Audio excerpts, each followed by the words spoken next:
Hello नमस्कार दोस्तों, मैं अनार गोदारा स्वागत करता हूं आप सभी का सिखवाल के इस डिजिटल प्लेटफॉर्म पे।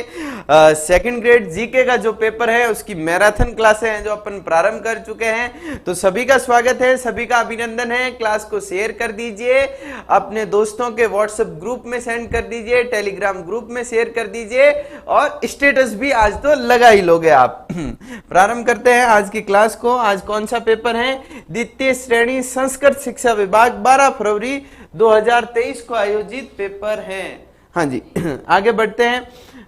ये इंपॉर्टेंट जानकारी है। यदि आप सिखवाल के साथ टेस्ट सीरीज हैं जो ज्वाइन करना चाहो तो एप्लीकेशन पे टेस्ट सीरीज अवेलेबल है, टेस्ट सीरीज को है जो ज्वाइन कर लीजिए। हाँ जी, पहला क्वेश्चन लेते हैं आज के दिन का। पहला क्वेश्चन आज के प्रश्न पत्र का पहला क्वेश्चन है जो अपन पढ़ना प्रारंभ करते हैं। बिना किसी देरी के, बिना कहीं और समय गवाए अपन क्या करते हैं? पढ़ना है जो प्रारंभ करते हैं।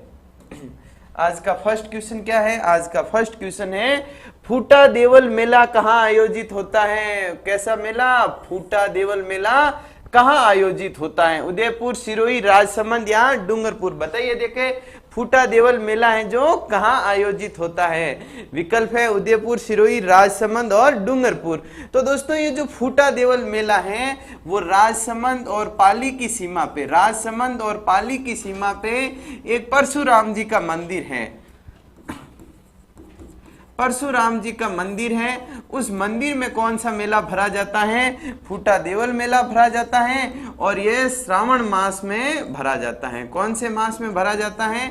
श्रावण मास में है जो ये मेला भरा जाता है। राजसमंद और पाली की सीमा पे स्थित परशुराम जी के मंदिर में फूटा देवल मेला है जो भरा जाता है दोस्तों। हाँ जी, जो भी विद्यार्थी जुड़ रहे हैं वो एक बार तो क्लास को शेयर कर दे और दूसरी बार आंसर देते रहिए। आंसर आपकी तरफ से आने चाहिए। हाँ जी, कजली तीज का त्योहार कब मनाया जाता है? कजली तीज कहो, बूढ़ी तीज कहो, सातुड़ी तीज कहो, कैसी भी तीज कहो, वो कब है जो कहाँ मनाई जाती है? कब मनाई जाती है? तो यदि कब पूछा जाता तो आप क्या कह देते? आप फटाफट से कह देते कि कजली तीज, बूढ़ी तीज, सातुड़ी तीज कब मनाई जाती है? ये आपके भाद्रपद कृष्ण पक्ष तृतीया को है जो ये मनाई जाती है। कब मनाई जाती है? भाद्रपद कृष्ण पक्ष तृतीया को मनाई जाती है। और कहाँ की प्रसिद्ध है? बूंदी की प्रसिद्ध है। कहाँ की है दोस्तों? बूंदी की है। जयपुर की तो कौन सी तीज प्रसिद्ध है? छोटी तीज प्रसिद्ध है। वह कब मनाई जाती है? देखिए जरा कमेंट बॉक्स में है जो आपको लिख के बताना है। आंसर कौन सा हो गया? यहाँ पे बी आंसर है जो हो जाता है दोस्तों। इस दिन है जो नीम की पूजा की जाती है। किसकी पूजा की जाती है? नीम की पूजा की जाती है। यह भी ध्यान में रखना दोस्तों। आगे बढ़ते हैं, अगला प्रश्न लेते हैं। सांझी के रूप में किस देवी की पूजा होती है? क्या पूछा है कि सांझी के रूप में किस देवी की है जो पूजा की जाती है? ये आपको बताना है दोस्तों। क्या पार्वती जी की पूजा होती है, दुर्गा, सरस्वती या फिर लक्ष्मी? सांझी के रूप में किसकी पूजा होती है ये आपसे पूछा गया। बताइए, देखिए कमेंट बॉक्स में आंसर दीजिए। पार्वती, दुर्गा, सरस्वती या लक्ष्मी? तो किसकी होती है? पार्वती की है जो पूजा होती है। कुंवारी कन्याओं द्वारा इनकी पूजा की जाती है शिव जैसे पति की आस में, है ना। तो कुंवारी कन्याओं द्वारा कब दोस्तों? जो शारदीय नवरात्र होते हैं, मतलब जो आश्विन नवरात्र होते हैं। कौन से दोस्तों? जो आश्विन नवरात्र होते हैं, जो आश्विन नवरात्र होते हैं उनमें है जो ये है जो त्योहार मनाया जाता है और पार्वती जी की पूजा कुंवारी कन्याओं द्वारा की जाती है दोस्तों। हाँ जी, आगे बढ़ते हैं, अगला प्रश्न लेते हैं। क्वेश्चन नंबर 4, मांगल्य आभूषण महिलाओं द्वारा शरीर के किस अंग पे पहना जाता है? मांगल्य आभूषण मंगलसूत्र जैसा ही होता है। तो वो कहाँ पे पहना जाता है? वो गले में पहना जाता है। तो पैर, हाथ, वक्ष और कमर। गला ऑप्शन में ही नहीं है तो वक्ष हो गया। कौन सा हो गया? वक्ष हो गया। सी विकल्प है जो दोस्तों यहाँ पे सही हो गया। सी विकल्प है जो सही हो गया। कौन सा विकल्प सही हो गया दोस्तों? सी विकल्प है। नोटिफिकेशन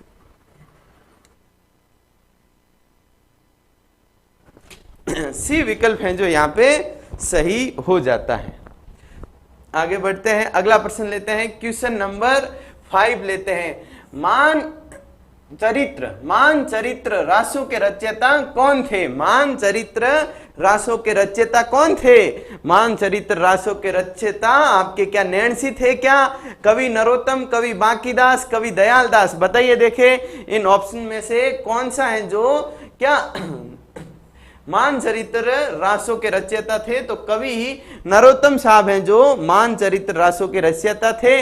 मान सिंह के समकालीन थे। कौन? कवि नरोत्तम, जिन्होंने मान सिंह के कार्यों और उपलब्धि का वर्णन कहाँ किया है? मानचरित्र रासों में किया है दोस्तों।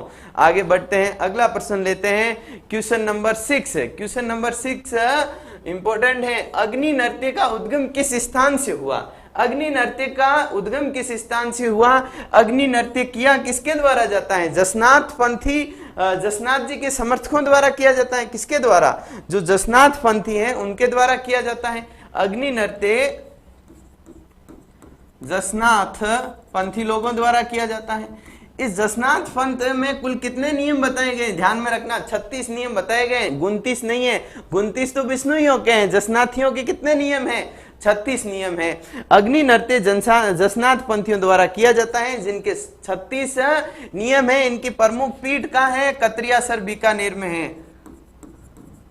कतरियासर बीकानेर में है जो इनकी प्रमुख पीठ है। और यहीं से कौन सा नृत्य उद्भव हुआ? यहीं से किस नृत्य का उद्भव हुआ है दोस्तों?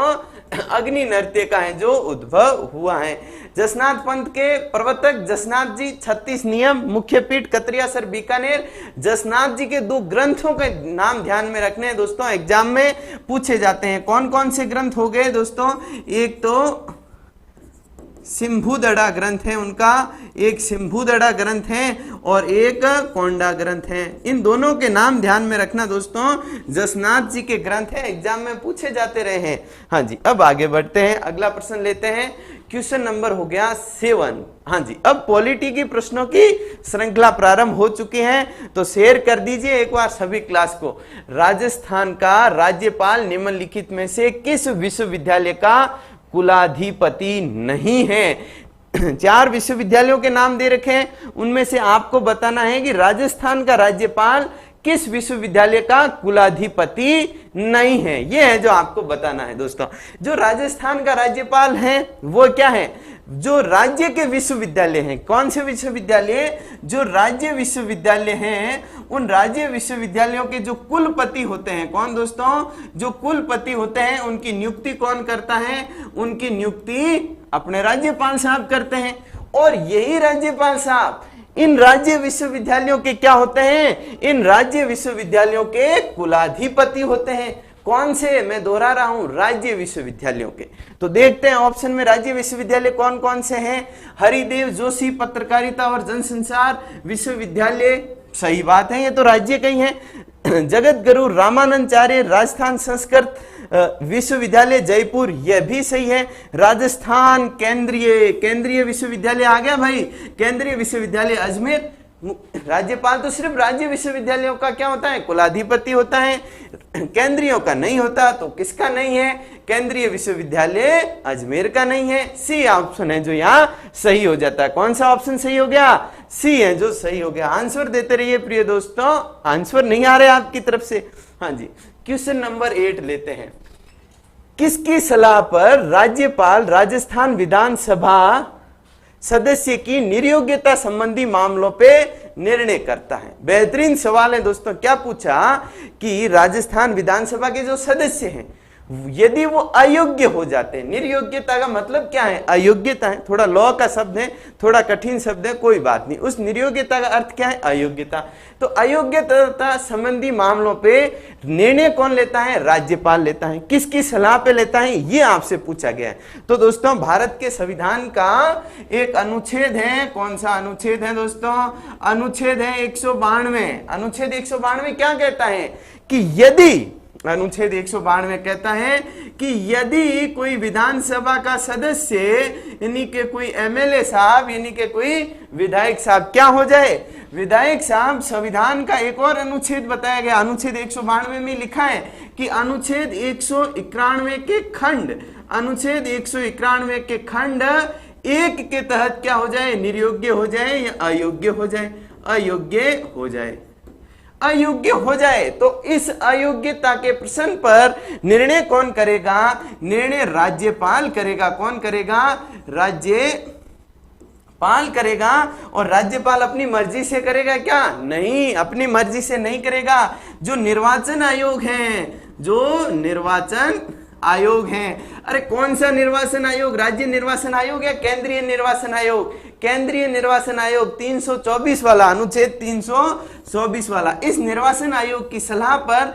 राज्यपाल हैं जो इस अयोग्यता के प्रश्न पे निर्णय करेगा। दोस्तों बेहतरीन सवाल था, निर्वाचन आयोग सी विकल्प है जो यहाँ सही हो गया। कौन सा विकल्प सही हुआ दोस्तों, सी विकल्प है जो सही हो जाता है। दोस्तों अब अनुच्छेद 191 के खंड 1 में कौन सी अयोग्यता है कि यदि वो पागल हो जाए, यदि वो दिवालिया हो जाए, यदि वो लाभ का पद धारण कर दे, यदि ऐसा प्रश्न आए कि वो भारत का नागरिक ही नहीं है, तो ऐसे प्रश्नों पे भी निश्चय राज्यपाल द्वारा किया जाएगा, निर्वाचन आयोग की सलाह पे किया जाएगा। निर्वाचन आयोग कौन सा, केंद्रीय निर्वाचन आयोग, राज्य निर्वाचन आयोग नहीं। दोस्तों आगे बढ़ते हैं, अगला प्रश्न लेते हैं, क्वेश्चन नंबर 9।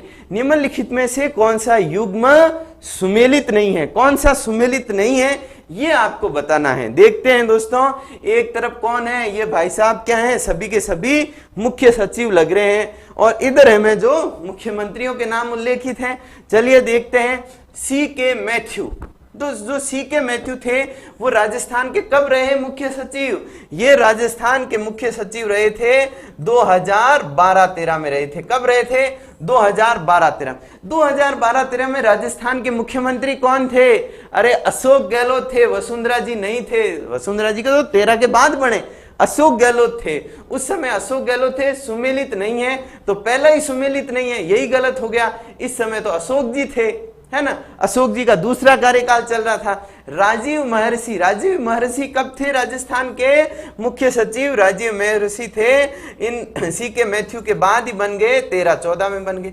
तो 13-14 में राजस्थान का मुख्यमंत्री कौन था, 13-14 में राजस्थान का मुख्यमंत्री वसुंधरा राजे बन गए थे, वसुंधरा राजे सिंधिया है जो बन गई थी। तो ये अशोक जी भी, ये भी सुमेलित नहीं है। कौन सा युग्म सुमेलित नहीं है, ये भी सुमेलित नहीं, ये भी सुमेलित नहीं। इसका मतलब क्या हो गया, इसका मतलब इस प्रश्न में बोनस हो गया आप सभी के लिए। क्या हो गया दोस्तों, इस प्रश्न में बोनस हो गया। मीठालाल मेहता कब थे, आपके भैरव सिंह शेखावत के समय ही थे। कब, 1994 से लेकर 97 तक थे। अंत्योदय योजना का प्रारूप तैयार किया था दोस्तों किसने, मीठालाल मेहता ने, इसलिए उन्हें पद्मश्री पुरस्कार भी मिला था, याद होना चाहिए आपको। KPU मेनन मोहनलाल सुखाड़िया के समय थे, बिल्कुल सही। आंसर देते रहिए विद्यार्थियों, आंसर क्यों नहीं आ रहा है, क्या पॉलिटी आपको इतनी टफ लगती है। हाँ जी, क्वेश्चन नंबर 10 देखिए दोस्तों, निम्न में से कौन सा कथन राजस्थान लोक सेवा आयोग के संबंध में गलत है। राजस्थान लोक सेवा आयोग अपने भर्ती आयोजित करवाने वाला आयोग, पेपर आउट करने वाला आयोग कौन सा, राजस्थान लोक सेवा आयोग। RPSC के बारे में कौन सा कथन गलत है ये पूछा गया है। इसकी स्थापना दिसंबर 1949 को हुई। क्या इसकी स्थापना दिसंबर 1949 को हुई थी दोस्तों? देखिए दोस्तों, 20 अगस्त का दिन याद रखना, 20 अगस्त कब, 1949 का दिन याद रखना। इस दिन क्या हुआ था, आरपीएससी के गठन से संबंधित राज प्रमुख द्वारा अध्यादेश जारी किया गया। मतलब आरपीएससी गठन की अधिसूचना कब जारी हुई, 20 अगस्त 1949 को हुई। परंतु इसकी स्थापना कब हुई, मतलब इसने कार्य कब से प्रारंभ करना है, जो प्रारंभ किया जिस दिन इसके अध्यक्ष और सदस्यों की नियुक्ति हो गई उस दिन से प्रारंभ किया। और ये नियुक्ति कब हुई थी, 22 दिसंबर 1949 को हुई थी। तो पहला सेंटेंस तो ठीक है। प्रारंभ में इसके अध्यक्ष सहित 4 सदस्य थे। अध्यक्ष सहित 4 थे क्या? प्रारंभ में 1949 में एक अध्यक्ष हुआ करता था, 2 सदस्य हुआ करते थे, तो सहित कितने हो गए? 3 हो गए, 4 तो हुए ही नहीं। ये तो गलत हो गया। अपन को क्या पूछा था, गलत कौन सा है? तो बी है जो गलत है, बी विकल्प सही हो गया। आपने 1951 में राज प्रमुख द्वारा नियमित नियम लाए गए, बिल्कुल सही बात है। मुख्य न्यायाधीश एस के घोष को इसका अध्यक्ष बनाया गया, बिल्कुल सही बात है। एस के घोष साहब को अस्थायी अध्यक्ष बनाया गया था। कैसा? अस्थायी अध्यक्ष हैं जो बनाया गया था। अब आपके दिमाग में प्रश्न आएगा, सर स्थायी अध्यक्ष कौन था? तो इसके पहले स्थायी अध्यक्ष कौन बने थे? इसके पहले स्थायी अध्यक्ष एस.सी. त्रिपाठी बने थे। एस.सी. त्रिपाठी साहब हैं जो इसके 1950 में पहले स्थायी अध्यक्ष हैं जो बने थे दोस्तों। तो इस प्रश्न का आंसर कौन सा हो गया? बी विकल्प है जो इस प्रश्न का सही आंसर हो जाता है दोस्तों। आगे बढ़ते हैं, अगला प्रश्न लेते हैं, क्वेश्चन नंबर 11। क्वेश्चन नंबर 11 किससे संबंधित है? देखिए, मानवाधिकार, राज्य मानवाधिकार, मानवाधिकार, मानवाधिकार। तो मानवाधिकार आयोग के संदर्भ में जो क्वेश्चन नंबर 11 में बातें की गई हैं। तो मानवाधिकार राजस्थान मानवाधिकार आयोग के बारे में अपन कुछ बातों पे चर्चा कर लेते हैं, फिर इस प्रश्न पे आते हैं, देखते हैं प्रश्न क्या पूछ रहा है। तो कौन सी बातों पे चर्चा कर लेते हैं कि जो राज्य मानवाधिकार आयोग है, कौन सा दोस्तों? जो राज्य मानवाधिकार आयोग है, राज्य मानवाधिकार आयोग है, उसका गठन कैसे हुआ है? तो इसका गठन दोस्तों 1993 का जो मानवाधिकार संरक्षण अधिनियम 1993 आया उसके तहत हुआ है। 1993 का जो ये अधिनियम है उसका एक अध्याय है, मैंने पहले भी चर्चा की है दोस्तों। अध्याय कौन सा है? 5 नंबर है। अध्याय 5 में क्या है? एक धारा है, कौन सी? धारा 21 है, और धारा कौन सी है? 29 तक है। अध्याय नंबर 5 में धारा 21 से धारा 29 तक क्या है? राज्य मानवाधिकार आयोग के गठन से संबंधित प्रावधान है। इस मानवाधिकार संरक्षण अधिनियम 1993 के तहत राजस्थान मानवाधिकार आयोग के गठन की अधिसूचना, क्या दोस्तों? गठन की अधिसूचना कब जारी की गई दोस्तों? अधिसूचना कब जारी की गई? 18 जनवरी। कब दोस्तों? 18 जनवरी 1999 को है जो ये अधिसूचना जारी हुई इसके बारे में। इसका गठन कब हुआ फाइनली? इसका गठन हुआ दोस्तों आपके कब? इसका गठन हुआ आपके मार्च 2000 को है जो इसका फाइनली गठन हो गया। इसका फाइनली गठन हो गया। और जो 1993 का जो अधिनियम है इसमें संशोधन कब किए गए? 2006 में किए गए, और 2019 में है जो इसमें संशोधन भी किए गए दोस्तों। हाँ जी, दीपेंद्र जी स्वागत है, अभिनंदन है आपका। तो दोस्तों ये है अपने मानवाधिकार आयोग के संदर्भ में कुछ बातें, राज्य मानवाधिकार आयोग के संदर्भ। अब प्रश्न पे लौटते हैं। मानवाधिकार संरक्षण अधिनियम कब आया? 1993 में आया। 1993 का ये रहा 1993। राज्य मानवाधिकार आयोग के गठन, राज्य मानवाधिकार आयोग का गठन कब हुआ? मार्च 2000 में हुआ। मार्च 2000 ये सम्मिलित कर दिया। मानवाधिकार संरक्षण संशोधन, पहला संशोधन कब हुआ? 2006 में हुआ, ये लो सम्मिलित कर दिया। राज्य मानवाधिकार आयोग के बारे में अधिसूचना, राज्य मानवाधिकार आयोग के बारे में अधिसूचना, राज्य मानवाधिकार आयोग के बारे में अधिसूचना 18 जनवरी 1999 को आई थी। तो ये इस प्रकार से सम्मिलित हो जाते हैं, 2 फिर 1 फिर 3 4। सी विकल्प है जो सही हो जाता। कौन सा विकल्प सही हो गया दोस्तों? सी विकल्प है जो सही हो गया। दीपेंद्र जी कह रहे हैं एसआई की वैकेंसी आ सकती है क्या? जैसे रफ्तार से आरएएस की वैकेंसी आई, जैसे रफ्तार से संगणक की वैकेंसी आई है, जूनियर अकाउंटेंट की वैकेंसी आई है, उसी रफ्तार से आपको बिना कोई पूर्व सूचना के एसआई की वैकेंसी इसी महीने में नहीं तो अगले महीने में 101% आएगी। तो तैयारी में जुट जाओ, देरी मत करो, इंतजार मत करो विज्ञप्ति का। विज्ञप्ति तो आएगी दोस्तों, 101% आने वाली है विज्ञप्ति। हाँ जी ललित जी गुड, हाँ जी ललित जी का स्वागत है। दीपेंद्र, अब है जो आंसर देते रहो, प्रश्नों के आंसर क्यों नहीं आ रहे हैं? पॉलिटी इतनी टफ लग रही है क्या आप लोगों को? हाँ जी, क्वेश्चन नंबर 12 को देखते हैं। क्वेश्चन नंबर 12 क्या है? राजस्थान पंचायती राज संशोधन अधिनियम 2021 के गजट नोटिफिकेशन के उपरांत जो ग्राम सेवक जी थे उनका नाम क्या कर दिया गया? ये तो सभी को आता है, सभी आंसर देंगे। तब तक मैं जो थोड़ा सा पानी पी लेता हूं, और धारा भी बतानी है, कौन सा सेक्शन है ये भी बताना है आपको।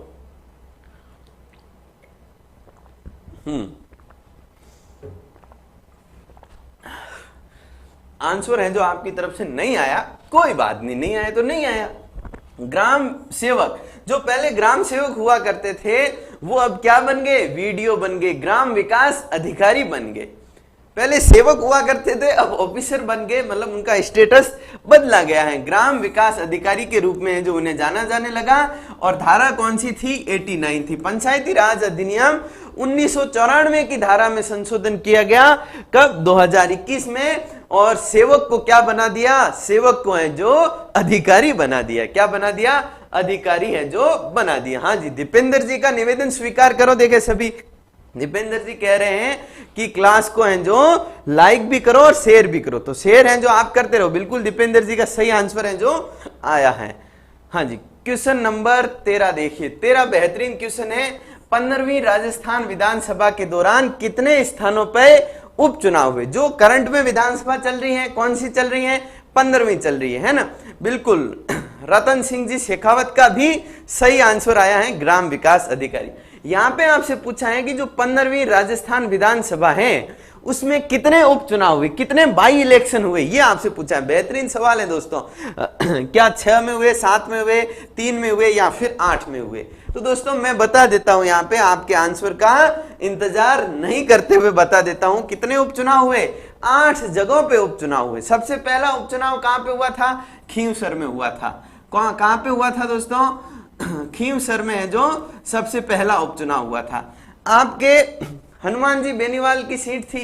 हनुमान जी बेनीवाल हैं जो आरएलपी पार्टी बना करके, गठबंधन करके, नागौर से सांसद बन के दिल्ली चले गए, फिर ये सीट खाली हुई तो यहाँ पे उपचुनाव हुए। नारायण जी बेनीवाल हैं जो इस सीट से जीत जाते हैं। तो पहले उपचुनाव कहां पे हुए, खींवसर से हुए। दूसरी बार कहां से हुए, मंडावा से हुए। कहां पे हुए दोस्तों, मंडावा में हुए। मंडावा में है जो उपचुनाव हुए। फिर तीसरे कहां पे हुए, सहाड़ में हुए। कहां पे हुए, सहाड़ में हुए। फिर कहां पे हुए, राजसमंद में हुए। कहां पे हुए दोस्तों, सुजानगढ़ में हुए। सुजानगढ़ में हुए। और साथ में ही दोस्तों कहां पे हुए, राजसमंद में हुए। राजसमंद में हुए। राजसमंद के बाद कहां पे हुए, वल्लभनगर में हुए। वल्लभनगर में हुए। वल्लभनगर के बाद कहां पे हुए, वल्लभनगर के बाद धरियाबाद में हुए। धरियाबाद में हुए। धरियाबाद। अब आप में से जो विद्यार्थी इस क्लास को देख रहे हैं उनसे मेरा निवेदन है कि खींवसर से तो नारायण बेनीवाल जीत गए, अब मंडावा से कौन जीते, सहाड़ से कौन जीते, सुजानगढ़ से कौन जीते, राजसमंद से कौन जीते, वल्लभनगर से कौन जीते, धरियाबाद से कौन जीते, वो आपको कमेंट बॉक्स में लिख के बताना है। जो विद्यार्थी इन सभी स्थानों से विजेता एमएलए का नाम बता पाएगा उसको सिखवाल की तरफ से एक बेहतरीन है जो पुरस्कार दिया जाएगा, ये मेरा वादा रहा। देखते हैं कौन है जो सबसे पहले बता पाता है। 8 नंबर पे कौन सा हो गया, सरदार शहर हो गया। कौन सा हो गया, सरदार शहर हो गया। देखिए कौन है जो इस प्रश्न का आंसर बता पाता है। जो विद्यार्थी इन सभी स्थानों से विजेता उम्मीदवार का नाम बताएगा उसे पुरस्कार क्या मिलेगा, जो सिखवाल एप्लीकेशन पे आरएएस, पीएसआई व अन्य भर्ती परीक्षाओं के लिए पॉलिटी का जो संपूर्ण कोर्स है, जो संपूर्ण पॉलिटी का अध्ययन A to Z अध्ययन करवाया जा रहा है, उस कोर्स में निशुल्क प्रवेश दिया जाएगा। जो है जो इस प्रश्न का आंसर सबसे पहले बताएगा। देखते हैं इस पुरस्कार को जीतने में कौन सफल रहता है। दोस्तों ये जो कोर्स है ये अपने आप में बेहद खास कोर्स है। यहाँ पे पॉलिटी को A to Z पढ़ाया जा रहा है, मेरे द्वारा पढ़ाया जा रहा है। और ये जो सिखवाल पब्लिकेशन की पुस्तक है, इस पुस्तक का एक तरीके से ये ऑनलाइन सॉल्यूशन है। ये पुस्तक खास क्यों है, क्योंकि जो यूपीएससी प्री का एग्जाम हुआ था जिसमें जो बड़ी बड़ी पुस्तकें हैं, आपके जो बड़े बड़े सुविख्यात नाम हैं, उस यूपीएससी प्री के एग्जाम में पूछे गए प्रश्नों का आंसर देने में असफल रही। परंतु अपनी जो ये सिखवाल पब्लिकेशन की पुस्तक है, इसमें जो यूपीएससी प्री के एग्जाम में संविधान और राज्य व्यवस्था के प्रश्न पूछे गए उन सभी के आंसर मिले। उसका मैंने एक अलग सी वीडियो बनाया, आपको यूट्यूब चैनल पे मिल जाएगा, जाके देखिए। विद प्रूफ बताया कि कौन से प्रश्न पे किस प्रश्न का आंसर है जो मिला है। तो जो विद्यार्थी उस प्रश्न का आंसर देगा, मतलब इन सभी सेक्टरों से विजेता विधायकों का नाम लिख के भेजेगा, उसे इस कोर्स में निशुल्क प्रवेश दिया जाएगा। देखते हैं कौन है जो विजेता रहता है आप में से। हाँ जी, अब क्वेश्चन नंबर 14 पे आ जाते हैं। यहाँ पर क्वेश्चन नंबर 14 क्या है, 2017 के राष्ट्रपति चुनाव में राजस्थान विधानसभा के एक सदस्य का मत मूल्य क्या था। 2017 का जो राष्ट्रपति चुनाव हुआ, भले ही 2022 का राष्ट्रपति चुनाव हुआ, उसमें एक राजस्थान के एक विधायक का मत मूल्य कितना है, ये है जो आपसे पूछा गया क्या 116, 129, 132 या 155। अब एक विधायक का मत मूल्य कितना है ये ज्ञात कैसे करें, तो ज्ञात करने के लिए अपन को क्या करना होगा, संविधान के पन्ने पलटने होंगे और कहां पहुंचना होगा, अनुच्छेद 55 में पहुंचना होगा। अनुच्छेद 55 में क्या है कि विधायक का मत मूल्य कैसे ज्ञात किया जाएगा, उसका सूत्र दे रखा है, उसका फॉर्मूला दे रखा है। फॉर्मूला क्या कह रहा है कि यदि विधायक का मत मूल्य ज्ञात करना है तो क्या करना है कि जिस राज्य का विधायक है उस राज्य की जनसंख्या लिखनी है, उस राज्य की क्या लिखनी है, जनसंख्या लानी है।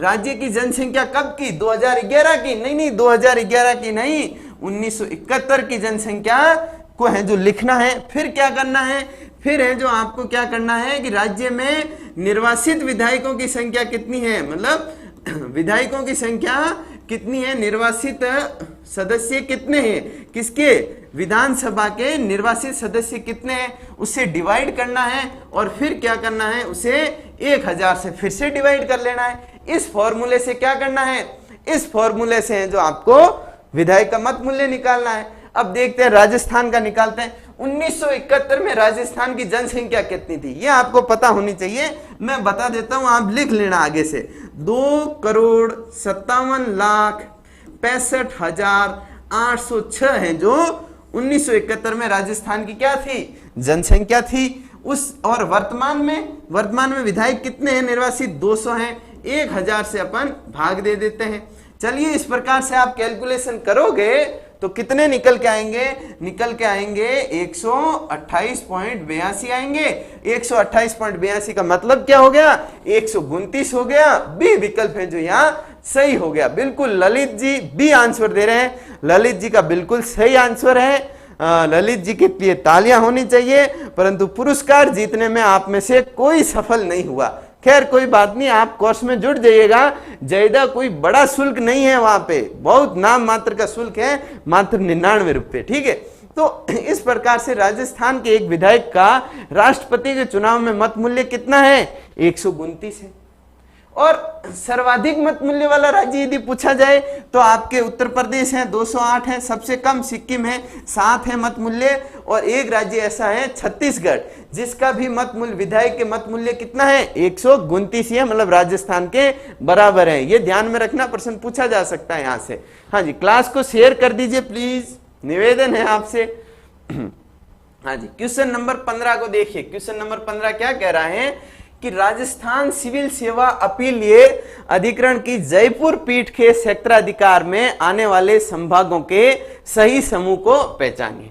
राजस्थान सिविल सेवा अपीलीय अधिकरण, जो सिविल सेवा का अपीलीय अधिकरण है, उसकी 2 पीठ है, जयपुर और जोधपुर। उसमें से जयपुर पीठ के अंतर्गत कौन कौन से हैं जो क्या संभाग आते हैं, ये आपसे पूछा गया है। तो भरतपुर आता है, बीकानेर जोधपुर का हो गया और जोधपुर का हो गया। ये प्रश्न खारिज हो गई, ऑप्शन खारिज हो गया। अजमेर है जो आपके जयपुर का है, जोधपुर नहीं है, बीकानेर नहीं है। उदयपुर जोधपुर का है, जयपुर का नहीं है, खारिज हो गया। जयपुर, अजमेर, भरतपुर, कोटा, डी विकल्प है जो यहाँ सही हो जाता है। कौन सा सही हो गया दोस्तों, डी विकल्प है जो यहाँ सही हो जाता है। अब आगे बढ़ते हैं, अगला प्रश्न लेते हैं। Question number 16। क्वेश्चन नंबर 16 क्या कह रहा है, राजस्थान विधानसभा की लोक लेखा समिति का कार्यकाल होता है। जो दोस्तों विधानसभा की लोक लेखा समिति है, लोक लेखा समिति कैसी समिति है, एक वित्तीय समिति है। कैसी है दोस्तों, यह वित्तीय एवं स्थायी समिति है। वित्तीय एवं स्थायी समिति कौन सी है, लोक लेखा समिति है। इसका गठन कब हुआ, यदि आपसे ये पूछ ले तो इसका गठन हुआ था दोस्तों 10 अप्रैल, नोट लगा के लिखते जाना, 10 अप्रैल 1952 को इसका गठन हुआ था। इसमें सदस्य कितने होते हैं, इसमें सदस्य होते हैं दोस्तों 15। इसका अध्यक्ष कौन होता है, इसका अध्यक्ष होता है लीडर ऑफ अपोजिशन, विपक्ष का नेता। विपक्ष का नेता है जो इसका अध्यक्ष होता है। और इसका कार्यकाल कितना होता है, कार्यकाल होता है 1 वर्ष का कार्यकाल होता है, ज्यादा लंबा कार्यकाल नहीं होता है। और मंत्री को इसका सदस्य नहीं बनाया जाता है। तो क्या पूछा था, कार्यकाल कितना होता है, 1 वर्ष का है। ए विकल्प में ही है, ए विकल्प है जो यहाँ सही हो जाएगा। बिल्कुल गुजर बॉय का स्वागत है, रोशन जी का स्वागत है, रोशन जी का बिल्कुल सही आंसर आया है। गुजर बॉय काफी देर से क्लास में है, स्वागत है गुजर बॉय, ललित जी और रोशन जी, सभी का अभिनंदन है। क्लास को शेयर कर दीजिए दोस्तों। हाँ जी, क्वेश्चन नंबर 17, और लाइक तो कर दो, लाइक करने में क्या दिक्कत है, बटन दबाओ, देखे अंगूठा दबाओ, लाइक का उपयोग, लाइक का बटन दबाओ। देखे राजस्थान विधानसभा के किसी सदस्य के त्याग पत्र के संबंध में निम्नलिखित में से कौन सा कथन सही नहीं है, मतलब इन कथनों में से कौन सा गलत कथन है, ये आपको है जो बताना है। ठीक है, कोई सदस्य जो सदन में अपनी सदस्यता से त्याग पत्र देना चाहता है वो अपने हस्ताक्षर सहित लेख द्वारा अध्यक्ष को सूचित करेगा। राजस्थान विधानसभा का सदस्य या किसी अन्य राज्य की विधानसभा का सदस्य त्याग पत्र देगा और कैसे देगा, उसका स्वीकार कैसे होगा, ये सभी उपबंध संविधान के कौन से अनुच्छेद में है, 190(3) में है। इसमें कहा गया कोई सदस्य किसको त्याग पत्र देगा, हस्ताक्षर सहित लेख द्वारा अध्यक्ष को देगा। ये तो बिल्कुल ठीक बात है। यदि कोई सदस्य अध्यक्ष के समक्ष व्यक्तिगत उपस्थित होकर त्याग पत्र सौंपता है और सूचित करता है कि त्याग पत्र स्वैच्छिक है, असली है और अध्यक्ष के पास इसके विपरीत कोई सूचना नहीं है अथवा ज्ञान नहीं है, तो अध्यक्ष इसे तुरंत स्वीकार करेगा। बिल्कुल सही बात है, यह भी सही बात है। अगली बात क्या है, यदि अध्यक्ष को त्याग पत्र पोस्ट अथवा किसी अन्य माध्यम से प्राप्त होता है, अध्यक्ष स्वयं की संतुष्टि के लिए त्याग पत्र स्वैच्छिक है, असली है, जांच करवा सकता है और ऐसा उचित जैसा वो उचित समझे। दोस्तों, विधानसभा के किसी सदस्य द्वारा यदि त्याग पत्र दिया जाता है और पोस्ट के माध्यम से दिया जाता है, तो पहला है जो उपधारणा क्या की जाती है अध्यक्ष द्वारा कि ये जो त्याग पत्र आया है ये हॉर्स ट्रेडिंग का कोई मामला हो सकता है, खरीद फरोख्त का कोई मामला हो सकता है, ये विधायक क्या पता दल बदल कर रहा हो इसलिए त्याग पत्र दिया हो, कुछ भी संभव है। इसलिए पहले ऐसे जांच की जाएगी कि कहीं विधायक ने किसी के दबाव में आकर के तो त्याग पत्र नहीं दिया है। अध्यक्ष को उस मामले की जांच करने का अधिकार है। अध्यक्ष उस त्याग पत्र को स्वीकार नहीं करे या स्वीकार करे, उसके विवेक पे निर्भर करता है। तो ये कथन भी बिल्कुल सही है, जैसा वो उचित समझे, मतलब उसके विवेक की बात होगी। कोई सदस्य अपना त्याग पत्र अध्यक्ष को सौंपने के 30 दिन के भीतर भीतर त्याग पत्र वापस ले सकता है।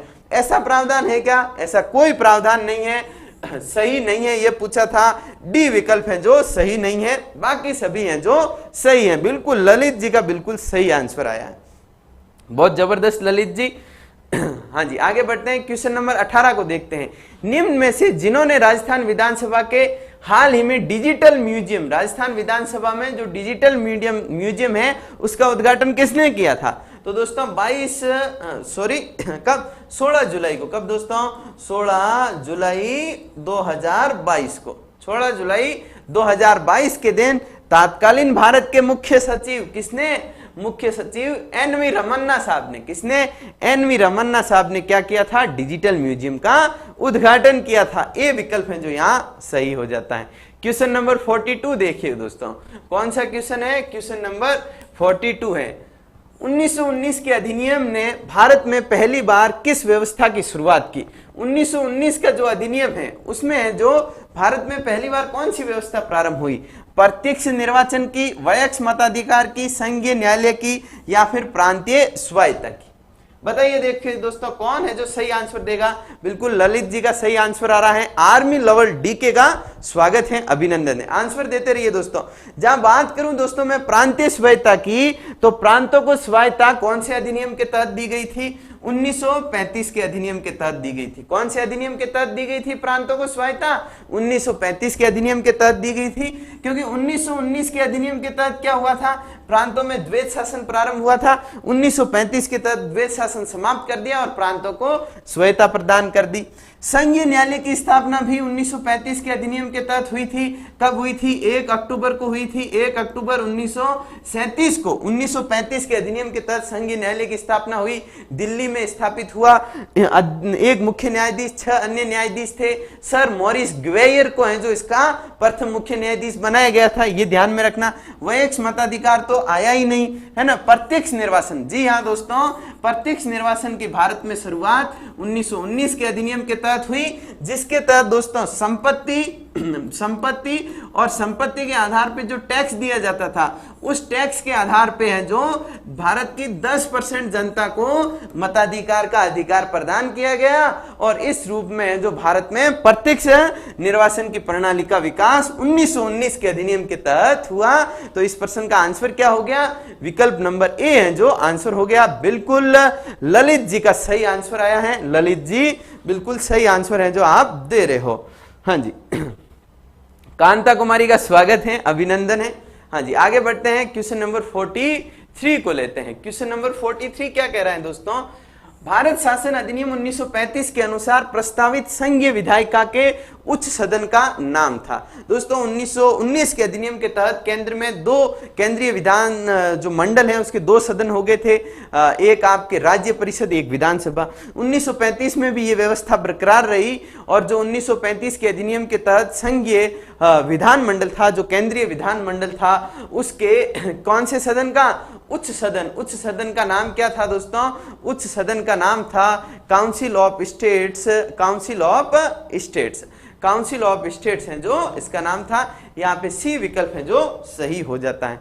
आगे बढ़ते हैं दोस्तों, बेहतरीन सवाल आया है। कैबिनेट मिशन योजना के अनुसार संविधान सभा का गठन कब हुआ? बेहतरीन सवाल है। बेहतरीन इसलिए है, बेहतरीन इसलिए है, डी आंसर कैसे दे रहे हो आप? शायद पिछले प्रश्न का आप डी आंसर दे रहे हो। चैम्बर ऑफ प्रेसिडेंट्स का तो कोई सवाल नहीं बनता, आप तुक्के लगा रहे हो। आप क्या कर रहे हो? बेसिकली आप तुक्के लगा रहे हो, है ना? हाँ जी, तो यहां पे पूछा गया है कि कैबिनेट मिशन योजना के अनुसार संविधान सभा का गठन कब हुआ? बेहतरीन सवाल है दोस्तों। संविधान सभा का गठन किस योजना के तहत हुआ? कैबिनेट मिशन योजना के तहत हुआ। कैबिनेट मिशन भारत क्यों आया? दोस्तों 1945 में जब युद्ध समाप्त हो गया, मैं एक थोड़ी सी कहानी बताता हूं, मौखिकली सुना देता हूं, आप नोट बना लेना, है ना? 1945 में जब द्वितीय विश्व युद्ध समाप्त हुआ, तो जब ब्रिटेन में चुनाव हुए तो वहां पे कौन सी पार्टी जीती? लेबर पार्टी जीती और क्लेमेंट एटली हैं जो प्रधानमंत्री बने। एटली साहब हैं जो भारत की तरफ क्या थे? थोड़े सॉफ्ट कॉर्नर रखते थे। भारत की स्वतंत्रता के प्रति उनकी सहानुभूति थी, भारतीयों की स्वतंत्रता के प्रति थोड़े उदारवादी नेता थे। तो उन्होंने दोस्तों कब? 14 मार्च के दिन, कब दोस्तों? 14 मार्च 1946 को क्या किया था? हाउस ऑफ कॉमन में घोषणा की कि स्वतंत्रता भारतीयों का अधिकार है। और इस घोषणा के अनुरूप ही इस कैबिनेट मिशन को भारत भेजा। कब दोस्तों? 24 मार्च 1946 को इस कैबिनेट मिशन को भारत भेजा। कैबिनेट मिशन ने कब दोस्तों? 16 मई को। कब दोस्तों? 16 मई 1946 को अपनी रिपोर्ट दी। रिपोर्ट में बहुत सारी बातों के साथ क्या कहा कि एक संविधान सभा बनेगी। क्या बनेगी? एक संविधान, देश के संविधान के हेतु एक संविधान सभा का गठन होगा। संविधान सभा के जो सदस्य होंगे वो 10 लाख की जनसंख्या पे एक सदस्य का निर्वाचन होगा। इस आधार पर जो संविधान सभा होगी उसमें कुल सदस्य कितने होंगे? 389 सदस्य होंगे। 389 में से भी 292, कितने? 292 ब्रिटिश प्रांतों से आएंगे, मतलब जहां पे ब्रिटिश डायरेक्ट रूल किया करते थे, जो 11 प्रांत थे वहां से आएंगे। 4 चीफ कमिश्नरी सेक्टर, मतलब उस समय के केंद्र शासित प्रदेशों से आएंगे और 93 देशी रियासतों से आएंगे। ये व्यवस्था की गई। और ये व्यवस्था की गई जो ये 292 और 4, मतलब जो टोटल 296 सीटें हैं, इसके लिए क्या होगा? चुनाव होगा। इनका है जो निर्वाचन होगा ये राजाओं द्वारा मनोनीत किए जाएंगे। अब चुनाव की बात की गई तो चुनाव कब हुए? चुनाव संविधान सभा हेतु चुनाव हुए थे जुलाई अगस्त को। कब हुए थे? जुलाई अगस्त 1946 को संविधान सभा के गठन हेतु चुनाव हुए। कितनी सीटों पे? 296 सीटों पे चुनाव हुए। इन चुनावों के परिणाम कब आए दोस्तों? इन चुनावों के परिणाम आए नवंबर। कब आए दोस्तों? नवंबर 1946 को इन चुनावों के परिणाम आए और नवंबर 1946 को क्या हुआ? संविधान सभा का गठन हो गया। नवंबर 1946 बी विकल्प है जो यहाँ सही हो जाता है। अब संविधान सभा की बैठक कब हुई? संविधान सभा की बैठक कब हुई? 9 दिसंबर को हुई। कब हुई दोस्तों? 9 दिसंबर को संविधान सभा की पहली बैठक होती है और संविधान सभा की दूसरी बैठक कब होती है? 10 दिसंबर के दिन होती है। आपको आज तक गलत पढ़ाया गया होगा कि संविधान सभा की दूसरी बैठक 11 दिसंबर को हुई, जबकि संविधान सभा की दूसरी बैठक 10 दिसंबर को ही हो जाती है।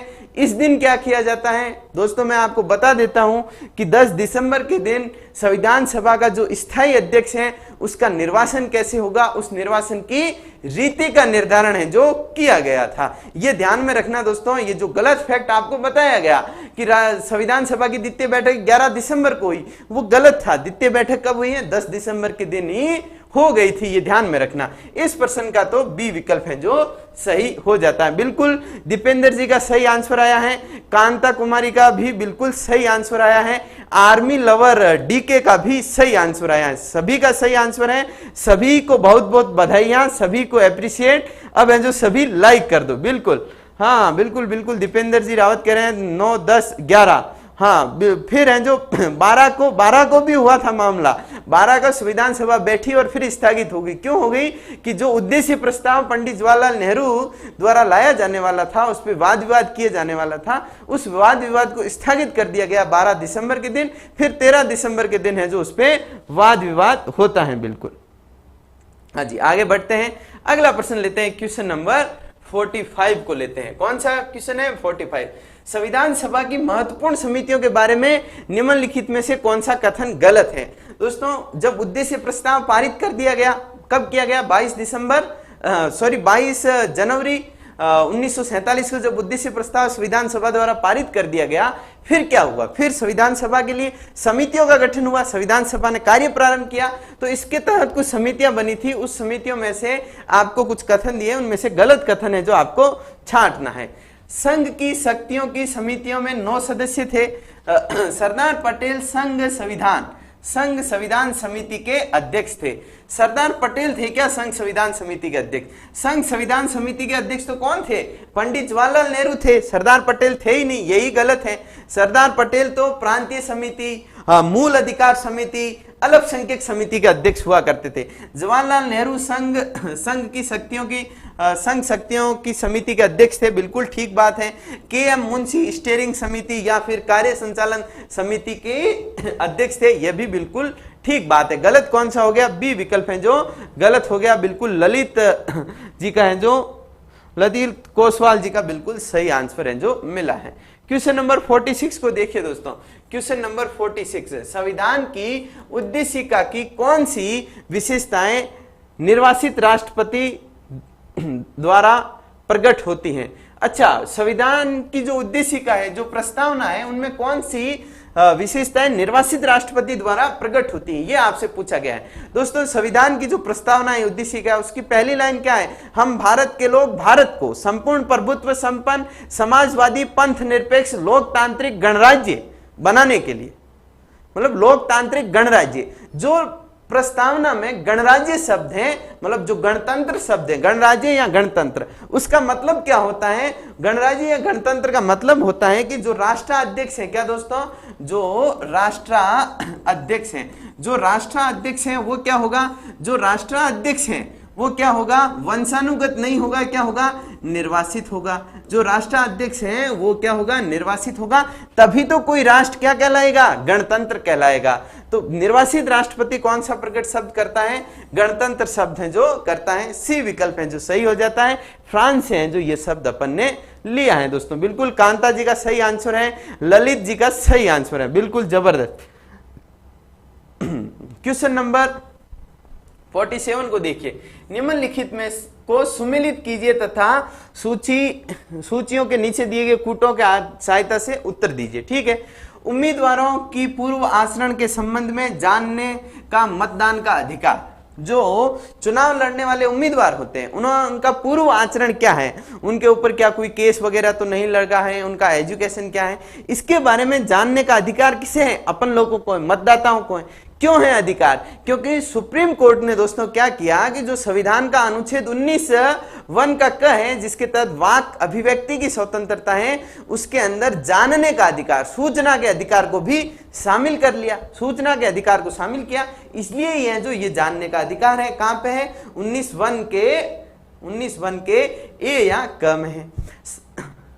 एकांतता का अधिकार, एकांतता मतलब जीवन जीने का अधिकार जो है, जीवन जीने का अधिकार से मतलब क्या है? पशुवत जीवन जीने से नहीं है, आपके गरिमापूर्ण जीवन जीने से। यदि कोई व्यक्ति एकांत में रहना चाहे तो वह भी उसका अधिकार है। यदि कोई व्यक्ति गहरी नींद लेना चाहे वो भी उसका अधिकार है। यदि कोई विदेश जाना चाहे तो वो भी उसका अधिकार है। यदि तो इसलिए है जो एकांता का जो अधिकार है वो कौन से अधिकार के तहत है? जीवन जीने का अधिकार। जीवन जीने का अधिकार कहां पे उल्लेखित है? अनुच्छेद 21 में उल्लेखित है, तो ये ऐसे सम्मिलित हो जाएगा। शिक्षा का अधिकार आप सभी जानते हैं 86वें संविधान संशोधन 2002 द्वारा है जो अनुच्छेद 21A के तहत जोड़ा गया, अनुच्छेद 21A ये ऐसे सम्मिलित हो गया, और मानव दुर्व्यापार ये 23 से हो गया। तो ये इस प्रकार से सम्मिलित है, 4 के बाद 3, 3 के बाद 2, 2 के बाद 1, 4 3 2 1 बी विकल्प है जो यहाँ सही हो जाता है। बिल्कुल कौन सा विकल्प सही हो गया दोस्तों?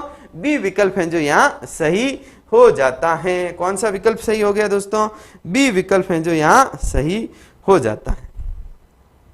हाँ जी, कंटिन्यू करते हैं आगे। क्वेश्चन नंबर 48 को देखिए। क्वेश्चन नंबर 48 क्या कहता है? निम्नलिखित में से क्या स्वतंत्रता के मूल अधिकार में शब्द से शामिल नहीं है? निम्नलिखित में से क्या है जो स्वतंत्रता के मूल अधिकार में शब्द से शामिल नहीं है? बिल्कुल कांता जी का बिल्कुल सही आंसर है जो आया AK शॉर्ट्स। जय हिंद सर जी, हाँ बिल्कुल स्वागत है, AK शॉर्ट्स का भी जय हिंद है। निम्नलिखित में से क्या स्वतंत्रता के अधिकार में, स्वतंत्रता के मूल अधिकार में शब्द से शामिल नहीं है? जो स्वतंत्रता का मूल अधिकार है कहां से कहां तक है? अनुच्छेद 19 से 22 तक है। कहां तक है? अनुच्छेद 19 से 22 तक है। पहली बात तो अपन को यह ध्यान होनी चाहिए, संघ बनाने की स्वतंत्रता, शांतिपूर्ण सम्मेलन की स्वतंत्रता, अंतकरण की स्वतंत्रता, अभिव्यक्ति की स्वतंत्रता, कौन सा शामिल नहीं है? तो दोस्तों जो अभिव्यक्ति की स्वतंत्रता है वो तो अभी अपन ने चर्चा की, अनुच्छेद 19(1) के क में उल्लेखित है, और जो अंतकरण की स्वतंत्रता है वो तो अनुच्छेद 25 में उल्लेखित है, और जो स्वतंत्रता का अधिकार है वो कहां से कहां तक है? 19 से 22 तक है। तो अंतकरण की स्वतंत्रता है ही नहीं, अंतकरण की स्वतंत्रता नहीं है। सी विकल्प है जो यहाँ सही हो गया। स्वतंत्रता के अधिकार में ये शब्द से उल्लेखित नहीं है, परंतु अनुच्छेद 25 में ये उल्लेखित है।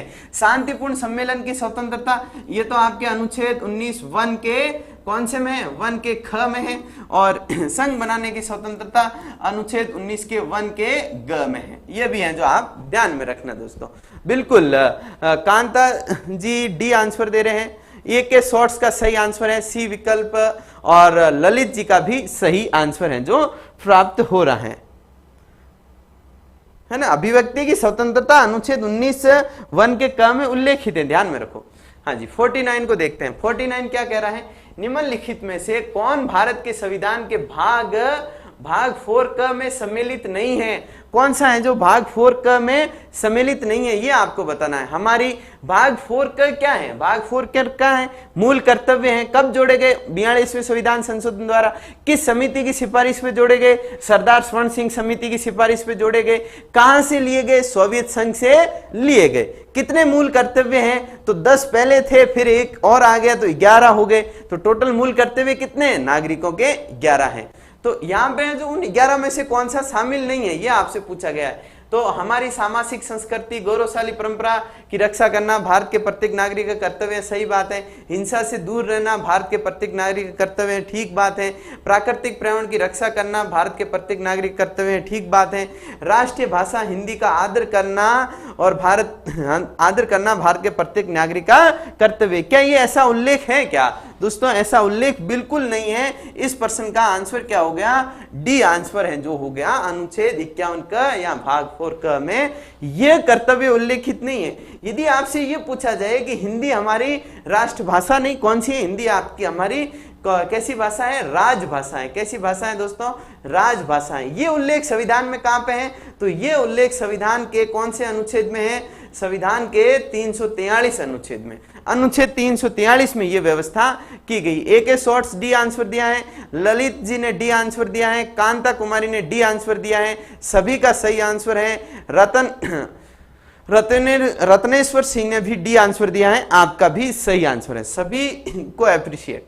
आगे बढ़ते हैं, क्वेश्चन नंबर 50 को देखते हैं। क्वेश्चन नंबर 50 क्या कह रहा है? निम्नलिखित में से किन राज्य के नीति निर्देशक सिद्धांतों को भारत के संविधान में अलग अलग संविधान संशोधन द्वारा सम्मिलित किया गया?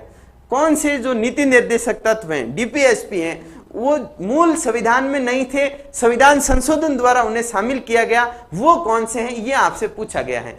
समान न्याय तथा निःशुल्क विधिक सहायता, ये मूल संविधान में था या बाद में संशोधन द्वारा जोड़ा गया? दोस्तों संशोधन द्वारा जोड़ा गया। कौन से अनुच्छेद में जोड़ा गया? 49 क में जोड़ा गया। कब जोड़ा गया?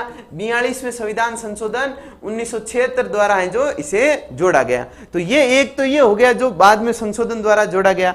अगला कौन सा है? अगला है आपके सहकारी समितियों का उन्नयन। सहकारी समितियों का उन्नयन कब जोड़ा गया? यह भी दोस्तों 97वें संविधान संशोधन द्वारा कहां पे जोड़ा गया? 43 ख में जोड़ा गया। कब जोड़ा गया? 97वें संविधान संशोधन 2011 द्वारा है जो इसे जोड़ा गया। तो इसे भी संशोधन द्वारा जोड़ा, इसे भी संशोधन द्वारा जोड़ा। काम करने का अधिकार कहां पे है? अनुच्छेद 41 में है। क्या इसे संशोधन द्वारा जोड़ा गया? नहीं जोड़ा गया। ये है जो मूल संविधान में था, काम करने का, शिक्षा पाने का या कुछ दिशाओं में लोक सहायता पाने का अनुच्छेद 41 ये मूल संविधान में था। तो कौन सा संशोधन द्वारा जोड़ा गया? 1 और 2। 1 और 2 कहां पे है? सी विकल्प में है। सी विकल्प है जो यहां सही हो जाता है। कौन सा विकल्प सही हो गया दोस्तों? सी विकल्प है जो सही हो जाता है। हाँ जी, 1 2 3 नहीं है भाई। हाँ जी, आगे बढ़ते हैं। अगला प्रश्न लेते हैं, क्वेश्चन नंबर 51। भारत के राष्ट्रपति की पदावधि के संदर्भ में निम्नलिखित कथनों में से कौन सा सही नहीं है? भारत के राष्ट्रपति की जो पदावधि है, मतलब जो टेन्योर है, जो कार्यकाल है, उसके संदर्भ में जो कौन सा कथन सही नहीं है, ये आपसे पूछा गया है। जब भी पदावधि का उल्लेख हो किसकी? राष्ट्रपति का, तो अपना ध्यान सीधा किस अनुच्छेद की तरफ जाना चाहिए? जहां भी पदावधि लिखी हुई मिले अपना ध्यान अनुच्छेद 56 की तरफ जाना चाहिए। 56 में है जो राष्ट्रपति के पदावधि यानी कि कार्यकाल के बारे में उल्लेख है।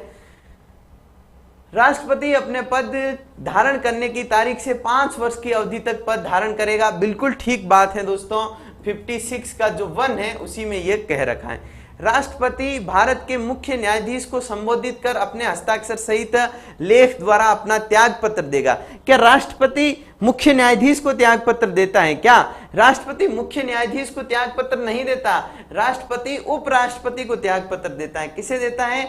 उपराष्ट्रपति को है जो राष्ट्रपति क्या देता है? त्याग पत्र है जो देता है। ध्यान में रखना दोस्तों, कौन सा सही नहीं है? तो यही सही नहीं है, बाकी सही होंगे। देखते हैं। संविधान का अतिक्रमण करने पर राष्ट्रपति को संविधान के अनुच्छेद 61 में उपबंधित रीति से चलाए गए महाभियोग द्वारा हटाया जा सकता है। यह बात भी सही है। यह बात कहां पे उल्लेखित है? यह अनुच्छेद 56 में ही उल्लेखित है और 56 के ख में उल्लेखित है। 56 के ख में उल्लेखित है। 56 1 के ख में उल्लेखित है। दोस्तों कई बार ऐसे प्रश्न पूछा गया कि जो महाभियोग है, महाभियोग शब्द का उल्लेख संविधान के किस अनुच्छेद में है? तो दोस्तों अनुच्छेद 61 में भी है और अनुच्छेद 56 में भी है और अनुच्छेद 61 में भी है। दोनों अनुच्छेदों में है जो महाभियोग शब्द का उल्लेख किया गया है। कई बच्चे क्या करते हैं? सिर्फ 61 मानते हैं। 61 नहीं है, 56 में भी महाभियोग का उल्लेख किया गया है। ध्यान में रखना है। बिल्कुल। हाँ जी, रामावतार जी 51 का बी आंसर दे रहे हैं, बिल्कुल सही है। कांता जी का आंसर सही है। ए के शॉर्ट का आंसर सही है। ललित कुमार जी का आंसर है जो सही है। सभी का सही आंसर है, बहुत जबरदस्त। अच्छा, सी क्यों दे रहे हो अब आप? सी तो बिल्कुल सही है। सी बिल्कुल सही है। 56 1 के ख में लिखा गया है कि अनुच्छेद 61 में जो रीति बताई गई है, किसकी रीति, किसकी प्रक्रिया? महाभियोग की प्रक्रिया, उसके तहत हटाया जा सकता है। और आधार कौन सा होगा? संविधान का अतिक्रमण होगा। ध्यान में रखना। हाँ जी, आगे बढ़ते हैं। अगला प्रश्न लेते हैं।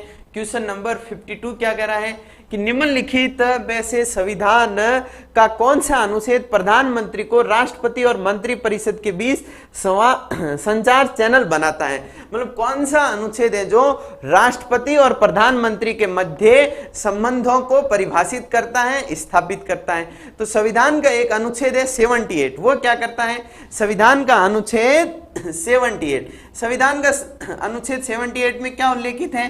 प्रधानमंत्री के, किसके दोस्तों? प्रधानमंत्री के कर्तव्यों का उल्लेख है। किसका उल्लेख है? प्रधानमंत्री के कर्तव्यों का। प्रधानमंत्री के क्या कर्तव्य बताए गए 78 के तहत? तो 3 कर्तव्य बताए गए। पहला कर्तव्य क्या है कि यदि जो मंत्री परिषद है, मंत्री परिषद यदि कोई विधायन या फिर प्रशासन, विधायन या प्रशासन के संबंध में क्या करती है? विधायन या प्रशासन के संबंध में कोई विनिश्चय करती है, तो प्रधानमंत्री का कर्तव्य होगा, किसका, प्राइम मिनिस्टर यानी पीएम का कर्तव्य होगा कि वह इस विनिश्चय की क्या करें, राष्ट्रपति को जानकारी दे। पहला कर्तव्य तो यह है कि वह है जो उस विनिश्चय की जानकारी किसे दे, राष्ट्रपति को दे। दूसरा कर्तव्य यह है कि मंत्री परिषद द्वारा विधायन या प्रशासन के संदर्भ में कोई विनिश्चय किया गया है और राष्ट्रपति उस विनिश्चय के बारे में मांग करता है, तो मांगे जाने पे प्रधानमंत्री हैं जो राष्ट्रपति को सूचना दे। तीसरा कर्तव्य यह बताया गया है कि यदि किसी मुद्दे पर किसी मंत्री ने है जो विनिश्चय कर दिया है परंतु मंत्री परिषद ने विनिश्चय नहीं किया है, तो प्रधानमंत्री का कर्तव्य होगा कि राष्ट्रपति के कहने पे उस मुद्दे को है जो मंत्री परिषद के समक्ष रखे। तो ये है जो 3 कर्तव्य हैं। अनुच्छेद 78 है। कौन सा अनुच्छेद है, 78 है। बिल्कुल सही आया है आंसर। आप रत्नेश्वर सिंह का सही आंसर है, ललित जी का सही आंसर है, कांता जी का सही आंसर है और मुकेश जी का भी सही आंसर है। लंबे समय बाद क्लास ज्वाइन की है मुकेश जी ने, स्वागत है मुकेश जी, कैसे हो आप। आगे बढ़ते हैं, अगला प्रश्न लेते हैं, क्वेश्चन नंबर 53 को लेते हैं। 1955 में ऐतिहासिक एफ्रो एशियन सम्मेलन कहाँ आयोजित किया गया, बांगुंड इंडोनेशिया में है जो इसे आयोजित किया गया।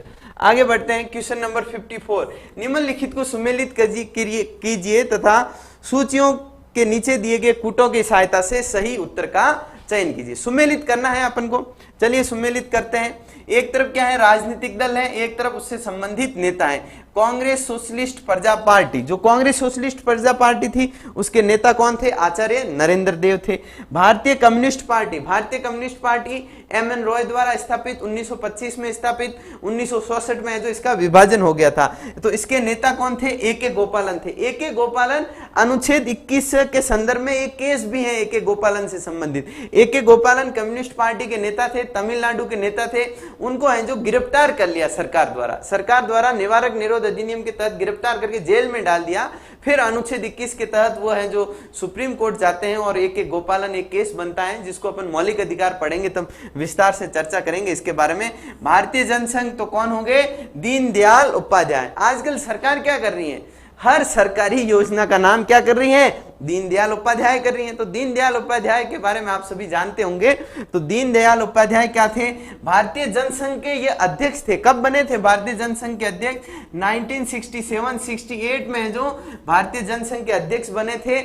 और 68 में ही बेगूसराय जो मुगल सराय जो रेलवे स्टेशन है उस पे जो उनकी हत्या कर दी गई थी। दोस्तों बड़ी दुर्भाग्यपूर्ण घटना थी। स्वतंत्र पार्टी का गठन किसने किया था, सी राजगोपालाचारी ने किया था। सी राजगोपालाचारी कौन थे, सी राजगोपालाचारी हैं जो दोस्तों स्वतंत्र भारत के दूसरे गवर्नर जनरल और प्रथम भारतीय गवर्नर जनरल थे। कौन, सी राजगोपालाचारी। दोस्तों स्वतंत्र पार्टी गठन किया जो रियासती जो देसी राजाओं की पार्टी थी, एक तरीके से रियासती रजवाड़ों की पार्टी थी दोस्तों, सी राजगोपालाचारी। तो ये इस प्रकार से सम्मिलित हो रहे हैं, 3 के बाद 2 के बाद 1, 3 के बाद 2 के बाद 1, डी विकल्प हैं जो सही है। बिल्कुल रामेश्वर सिंह का, मुकेश जी का, कांता जी का और ललित जी का, सभी का है जो सही आंसर है। मुकेश जी कह रहे हैं ठीक हूं, बढ़िया हूं, मस्त हूं।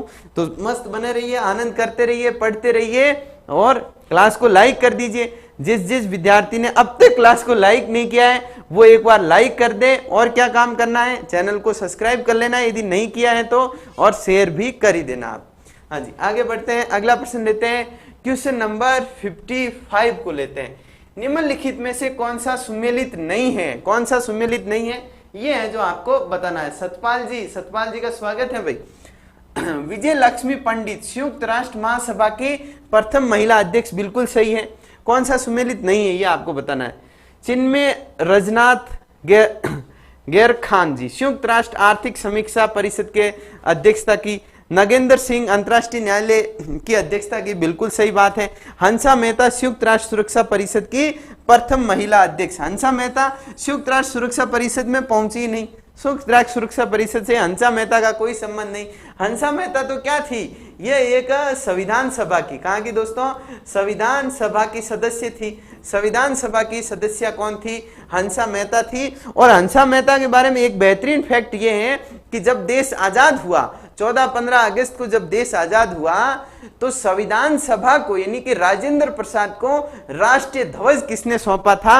हंसा मेहता ने सौंपा था। दोस्तों आपके सेकंड ग्रेड का ही 30 अप्रैल को जो एग्जाम हुआ था पीटीआई वाला, उसमें यह प्रश्न पूछा गया था। बिल्कुल।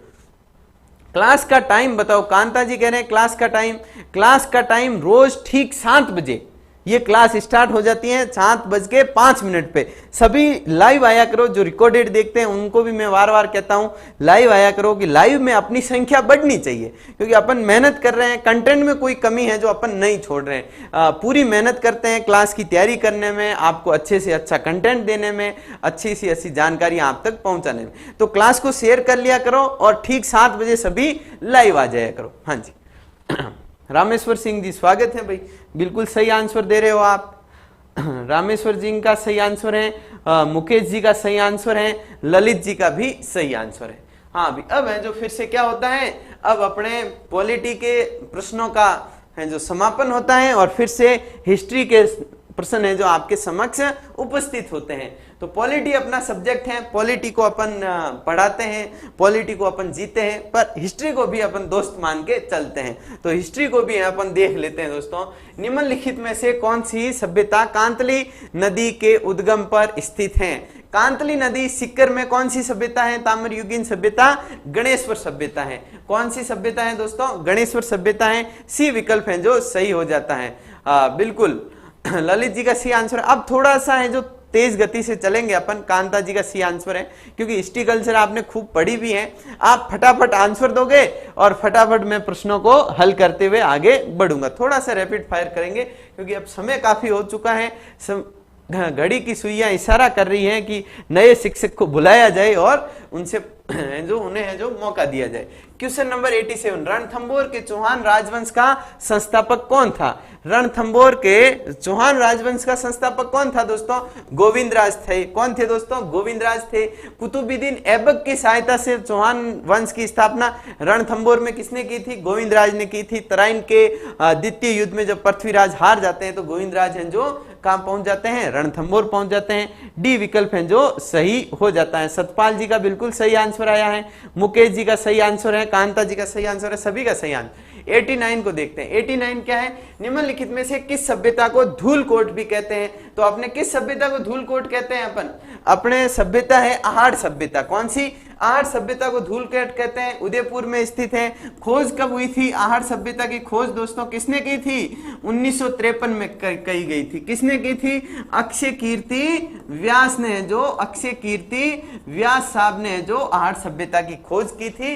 कब? 1953 में की थी। बी विकल्प है जो यहाँ सही हो जाता है। बी विकल्प सही हो जाता है। बिल्कुल ललित जी, रत्नेश्वर सिंह जी, सतपाल जी, बिल्कुल सभी के सही आंसर आ रहे हैं। कांता कुमारी जी बिल्कुल बहुत जबरदस्त। हल्दी घाटी के प्रसिद्ध युद्ध का मैदान किस जिले में स्थित है? हल्दी घाटी का जो युद्ध हुआ था अकबर की तरफ से मान सिंह और महाराणा प्रताप के मध्य जो युद्ध हुआ था, जो युद्ध अनिर्णित रहा था, जिसमें ना तो प्रताप सफल हुए ना मानसिंह सफल हुए। मानसिंह का और अकबर का उद्देश्य था प्रताप को गिरफ्तार करना और यह उद्देश्य पूरा नहीं हुआ इनका, इसलिए इस युद्ध को क्या कहा जाता है? अनिर्णित युद्ध कहा जाता है। हल्दी घाटी का युद्ध जो कब लड़ा गया था दोस्तों? 18 जून को लड़ा गया था। 18 जून 1576 को है जो इसे लड़ा गया था। और कहां है हल्दी घाटी का मैदान? आपके राजसमंद में स्थित है। बिल्कुल सभी के सही आंसर आने प्रारंभ हो गए हैं। कांता जी, रामेश्वर सिंह जी और ललित जी, सभी के बिल्कुल सही आंसर हैं जो प्राप्त हुए। ये है जो राजसमंद। अबुल फजल ने इस युद्ध को क्या कहा है? अबुल फजल ने इस युद्ध को बदायूं, अबुल फजल ने इस युद्ध को कौन? खमनोर का युद्ध कहा है। बदायूं ने इसे गोगुंदा का युद्ध कहा है। कर्नल जेम्स टॉड ने जो इसे थर्मोपोली के युद्ध की तुलना की है। आगे बढ़ते हैं क्वेश्चन नंबर 91 को। 1857 की क्रांति के समय मेवाड़ के महाराणा कौन थे? मेवाड़ का पॉलिटिकल एजेंट तो सावरस था। मेवाड़ का महाराणा कौन थे उस समय? मेवाड़ के महाराणा है जो स्वरूप सिंह थे। कौन थे दोस्तों? स्वरूप सिंह है जो उस समय मेवाड़ के महाराणा थे। बिल्कुल ललित जी का, मुकेश जी का, रत्नेश्वर सिंह जी का और कांता कुमारी का सही आंसर है जो प्राप्त हुआ है। क्लास को शेयर करिए दोस्तों एक बार।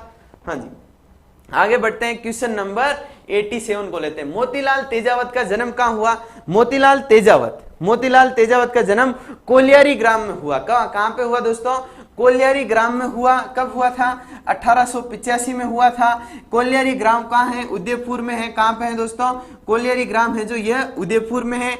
और मोतीलाल तेजावत ने मातृकुंडिया से क्या किया था? एक ही आंदोलन की शुरुआत की थी। 21 सूत्री मांग पत्र मेवाड़ की पुकार के नाम से है जो मेवाड़ महाराणा को भी किसने दिया था?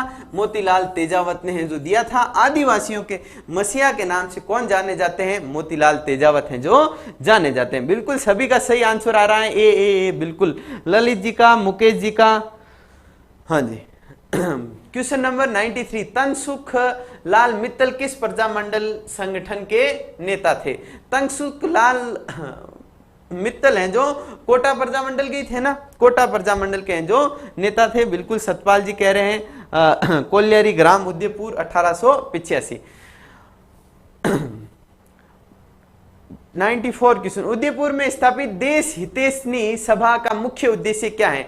जो देश हितैषणी सभा थी उदयपुर में स्थापित की गई थी। कब की गई थी? 2 जुलाई को की गई थी। कब की गई थी? 2 जुलाई 1877 को है जो इसकी स्थापना की गई थी। महाराणा स्वरूप सिंह द्वारा, महाराणा सज्जन सिंह द्वारा, किसके द्वारा? सज्जन सिंह द्वारा, सॉरी सज्जन सिंह द्वारा है जो इसकी अध्यक्षता की गई थी। और इस सभा का मुख्य उद्देश्य क्या था? विवाह संबंधी सुधार करना। जो राजपूता में बहुविवाह की प्रथा प्रचलित थी उसे समाप्त करना, विवाह में अत्यधिक खर्च करने की समस्या थी उसे समाप्त करना। तो विवाह संबंधी सुधार हेतु, विवाह संबंधी कठिनाइयों का समाधान हेतु आपके देश हितैषणी सभा का गठन 2 जुलाई 1877 को किया गया। कांता जी का, ललित जी का बिल्कुल सही आंसर आ रहा है। आगे बढ़ते हैं, अगला प्रश्न लेते हैं 95, बरड़ किसान आंदोलन किस भूतपूर्व देशी रियासत से संबंधित था? ये है जो आपके बूंदी से था। थोड़ा जल्दी लेते हैं, 5 क्वेश्चन है, बने रहना है ना। वर्तमान राजस्थान राज्य के गठन की सारी प्रक्रियाएं कब पूर्ण हुई? 1956 में हुई। कब हुई? 1 नवंबर को, 1 नवंबर 1956 को है जो ये प्रक्रिया पूर्ण हुई। अब आपको बताना है कि राजस्थान के एकीकरण की प्रक्रियाएं प्रारंभ कब होती हैं? 18 मार्च को होती हैं। कब होती है दोस्तों? 18 मार्च 1948 को ये प्रारंभ होती हैं और समाप्त कब होती हैं? 1 नवंबर 1956 को होती हैं। इस दौरान टोटल समय कितना लगा ये आपको कमेंट बॉक्स में लिख के बताना है। देखते हैं कौन बता पाता है। बिल्कुल सतपाल जी, मुकेश जी, कांता जी, सभी का सही आंसर है। अब आपको ये बताना है कि राजस्थान के एकीकरण में कुल समय कितने लगा, वो है जो समय जो आपको बताना है। 5 वर्ष लगा, 6 वर्ष लगा, 7 वर्ष लगा, 7 वर्ष कुछ दिन लगा, कुछ महीने लगा, कितना लगा आप बताओगे? देख 97, लोक देवता मल्लीनाथ जी का मंदिर कहाँ पे स्थित है? बाड़मेर के तिलवाड़ा में स्थित है, लूणी नदी के किनारे। यहाँ पे पशु मेला भरा जाता है। कब भरा जाता है? चैत्र मास में जो इनका पशु मेला भरा जाता है। क्वेश्चन नंबर 98, सूर्य और विष्णु के सम्मिलित भाव की प्रतिमा किस मंदिर में प्राप्त होती है? तो सूर्य और विष्णु के सम्मिलित भाव की प्रतिमा सूर्य मंदिर झालरापाटन में है जो प्राप्त होती है। 99, बूंदी के तारागढ़ दुर्ग का निर्माण किसने करवाया? बर सिंह ने करवाया। किसने करवाया दोस्तों? बर सिंह ने करवाया। महिला चित्रकार कमला इलायची के नाम से किस चित्र शैली को जाना जाता है? नाथद्वारा शैली, है ना। कौन सी होगी दोस्तों? बिल्कुल कांता जी कह रहे हैं 18 मार्च 1948 से प्रारंभ हुई। पर आपको बताना है कि 1 नवंबर 1956 तक ये टोटल समय कितना है, कैलकुलेट करके बताइए। इस प्रश्न का तो डी आंसर हो गया। अब मैं है जो आपसे विदा लूंगा और आगे जो मनोविज्ञान के प्रश्न, जो साइकोलॉजी के प्रश्न है उनको सॉल्यूशन करवाने देव गोदारा है जो आपके सामने उपस्थित हो रहे हैं। तो बने रहिएगा क्लास में। यदि पढ़ाना ठीक लगा हो, समझाना ठीक लगा हो तो क्लास को लाइक जरूर करिएगा और अपने दोस्तों को शेयर जरूर करिएगा। तो देव गोदारा को मैं यह आमंत्रित करता हूं कि वो है जो आके आपको मनोविज्ञान के प्रश्नों का सॉल्यूशन प्रदान करे।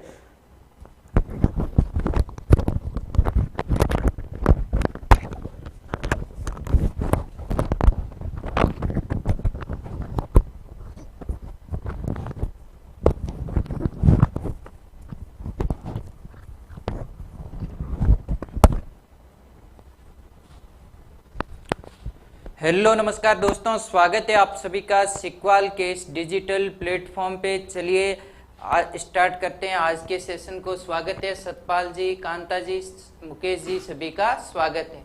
चलिए स्टार्ट करते हैं।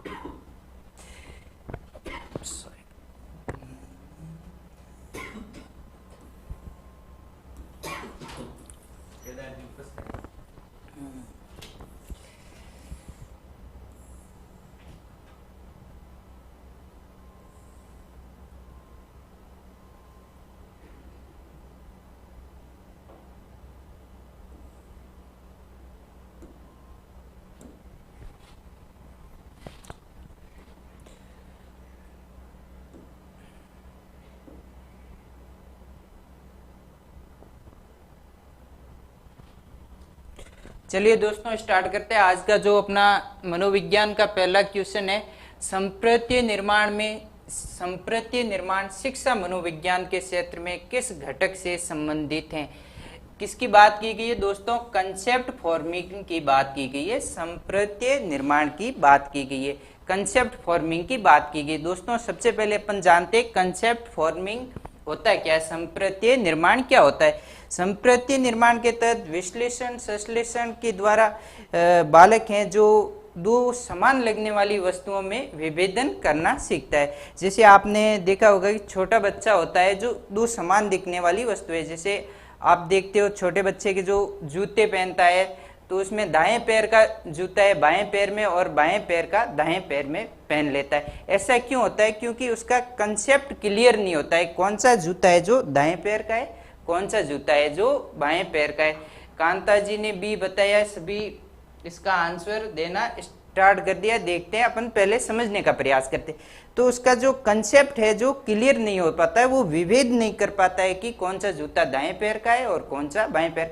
ऐसे बहुत सारे एग्जाम्पल हो सकते हैं। आज हम भी किसी वस्तु का कंसेप्ट क्लियर करने के लिए सबसे पहले दो समान दिखने वाली वस्तुओं में विभेदन करते हैं। उसी प्रकार से जो विभेदन की प्रोसेस है उसको मनोविज्ञान की भाषा में संप्रत्य कहा गया है। और जो मनोविज्ञान में सीखने के सोपान प्रतिपादित किए थे रॉबर्ट एम गैने ने, इन्होंने संप्रत्य को उन्होंने कुल 8 स्टेप बताए थे।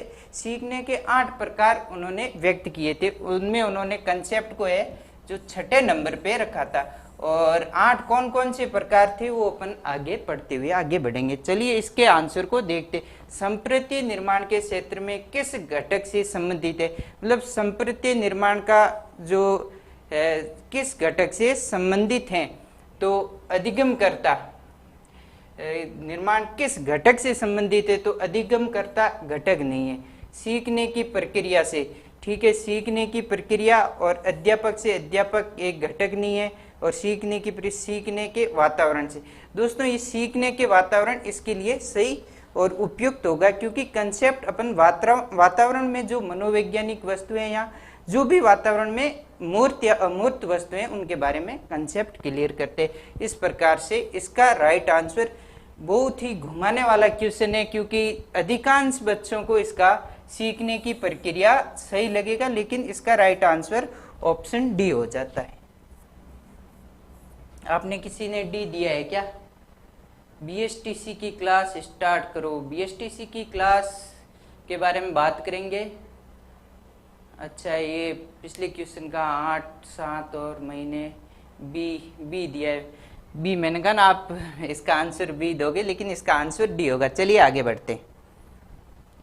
नैतिक विकास में प्रश्नों के सही और गलत का संबंधी निर्णय सम्मिलित चिंतन की प्रक्रिया कहलाती है।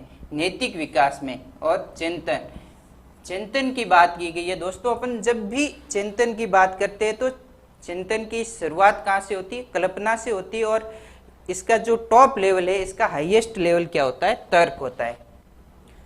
सबसे उच्च कोटि का चिंतन क्या होता है? तर्क। और यहाँ पे किसकी बात की गई है? नैतिक विकास की। और नैतिक विकास में चिंतन की प्रक्रिया क्या कहलाती है? तो इसमें नैतिक तार्किकता, क्योंकि ये चिंतन का जो हाईएस्ट लेवल ही तर्क है, तो नैतिक तार्किकता इसका सही आंसर हो जाता है। चलिए आगे बढ़ते हैं। ब्रिज की संवेग विकास की स्कीमा व्यवस्था के अनुसार बालकों में ईर्ष्या नामक संवेग है जो सर्वप्रथम निम्नलिखित में से कौन सी आयु में प्रकट होता है। एक अच्छा और बढ़िया क्वेश्चन है, क्योंकि इसमें बहुत सारी चीजें अपन को रटनी पड़ती है। नैतिक तार्किकता, सतपाल जी बिल्कुल सही बता रहे हो आप। मुकेश जी 59 का बी बताया है, पिछले क्वेश्चन का बी ही आंसर था शायद। चलिए सही बात है आपकी। देखते अब इस क्वेश्चन को इसमें समझने जैसी कोई बात नहीं है। ब्रिजेज ने है जो कुछ संवेग के लिए कौन सी आयु में कौन सा संवेग उत्पन्न होता है, उनके लिए उन्होंने एक पिरामिड दिया था। उस पिरामिड से ये क्वेश्चन आया है। थोड़ा गहराई का क्वेश्चन है। तो उन्होंने ब्रिजेज ने क्या बताया था दोस्तों? सबसे पहले उन्होंने आयु का विभाजन करके उस आयु में कौन से संवेग प्रकट होते इस आधार पर बताया था। तो सबसे पहले कौन सी आयु होगी? जन्म, या जन्म के समय अपन लिख सकते हैं।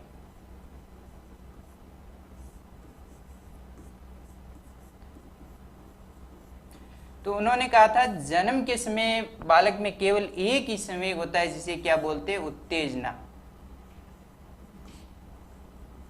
उसे क्या कहा जाता है दोस्तों, उत्तेजना कहा जाता है। फिर उन्होंने कहा 3 माह बाद,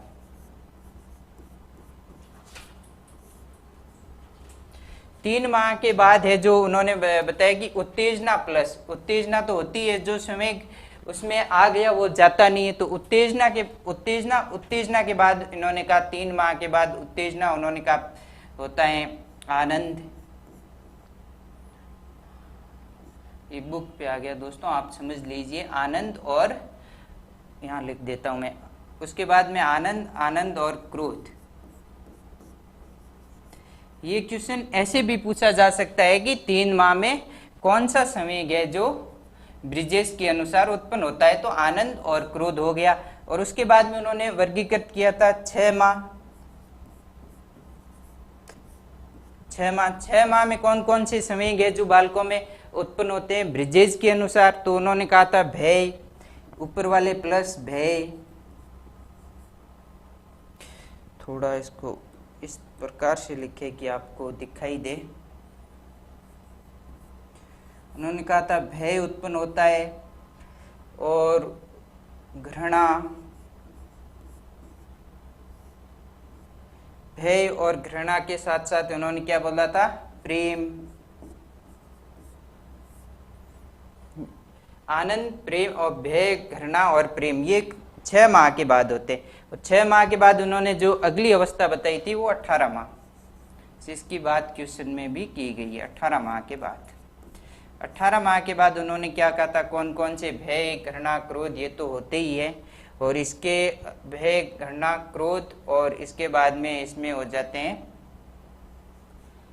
उल्लास, उल्लास और ईर्ष्या।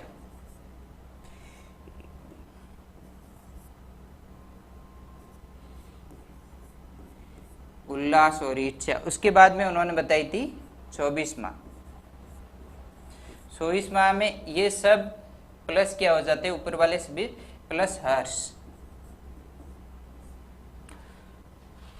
ये दोस्तों एक साथ हो गए, क्योंकि यहाँ जगह नहीं थी लिखने की, फिर भी आपको समझाने, एक बार बताने के लिए मैंने कहा है। उन्होंने एक पिरामिड दिया था, उस पिरामिड में जो कर्म था वो मैंने बताने का प्रयास किया है, लेकिन यहाँ जो क्वेश्चन में पूछा गया तो इसको अपन ऑप्शन से भी कर सकते हैं। देखो ऑप्शन से 3 वर्ष तो उन्होंने बताया ही नहीं, वर्ष वाला तो काट ही दो, उसके बाद में 12 माह भी नहीं दिया, तो इसका ऑप्शन सी बिल्कुल अपन आराम से ऑप्शन से भी इसका आंसर कर सकते हैं। लेकिन अगर अपन को याद भी हो तो इस प्रकार से इसमें जो 18 माह की जो स्टेज जो अवस्था अपन ने की थी उसमें उल्लास और ईर्ष्या का अपन ने उल्लेख किया था। चलिए आगे बढ़ते हैं दोस्तों।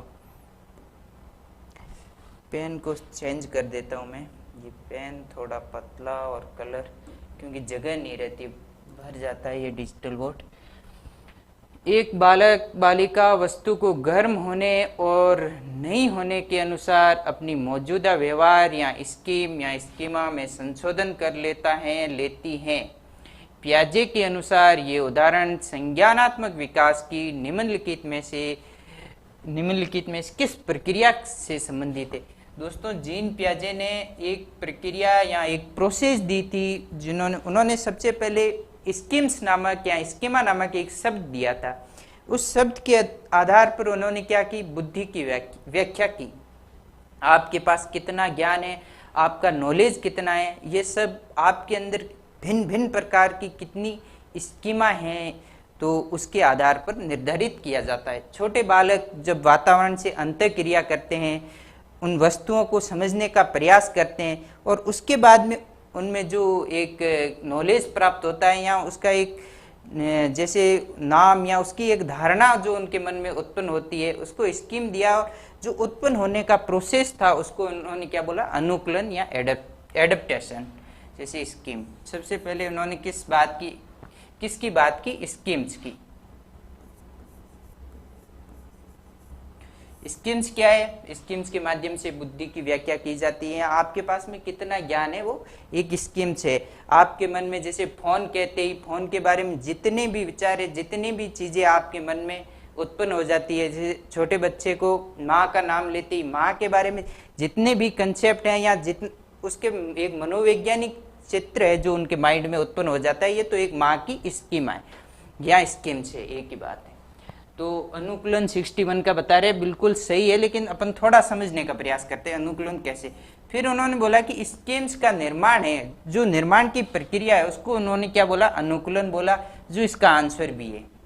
इसको इंग्लिश में क्या बोलते हैं दोस्तों? इसका इंग्लिश इसलिए जरूरी है क्योंकि हिंदी में बहुत सारे नाम है और इंग्लिश के नाम आप याद करोगे तो आप कंफर्टेबल रहोगे एग्जाम में। तो इसको एक एडेप्टेशन बोलते हैं, अपन शॉर्ट में लिख देते हैं, यहाँ जगह नहीं है। तो एडेप्टेशन में उन्होंने जो प्रोसेस बताई, उन्होंने 3 स्टेप बताए। 3 स्टेप बताए, जो 3 स्टेप में सबसे पहला स्टेप कौन सा था? एसिमिलेशन, और सॉरी एसिमिलेशन सबसे पहले शॉर्ट में लिख दिया अपन ने एडब्ल्यूएस। और सेकंड नंबर में कौन सा था? एकोमोडेशन, एडब्ल्यूसी लिख दिया अपन ने। और फोर्थ नंबर पे उन्होंने बताया जो इक्विलिब्रियम।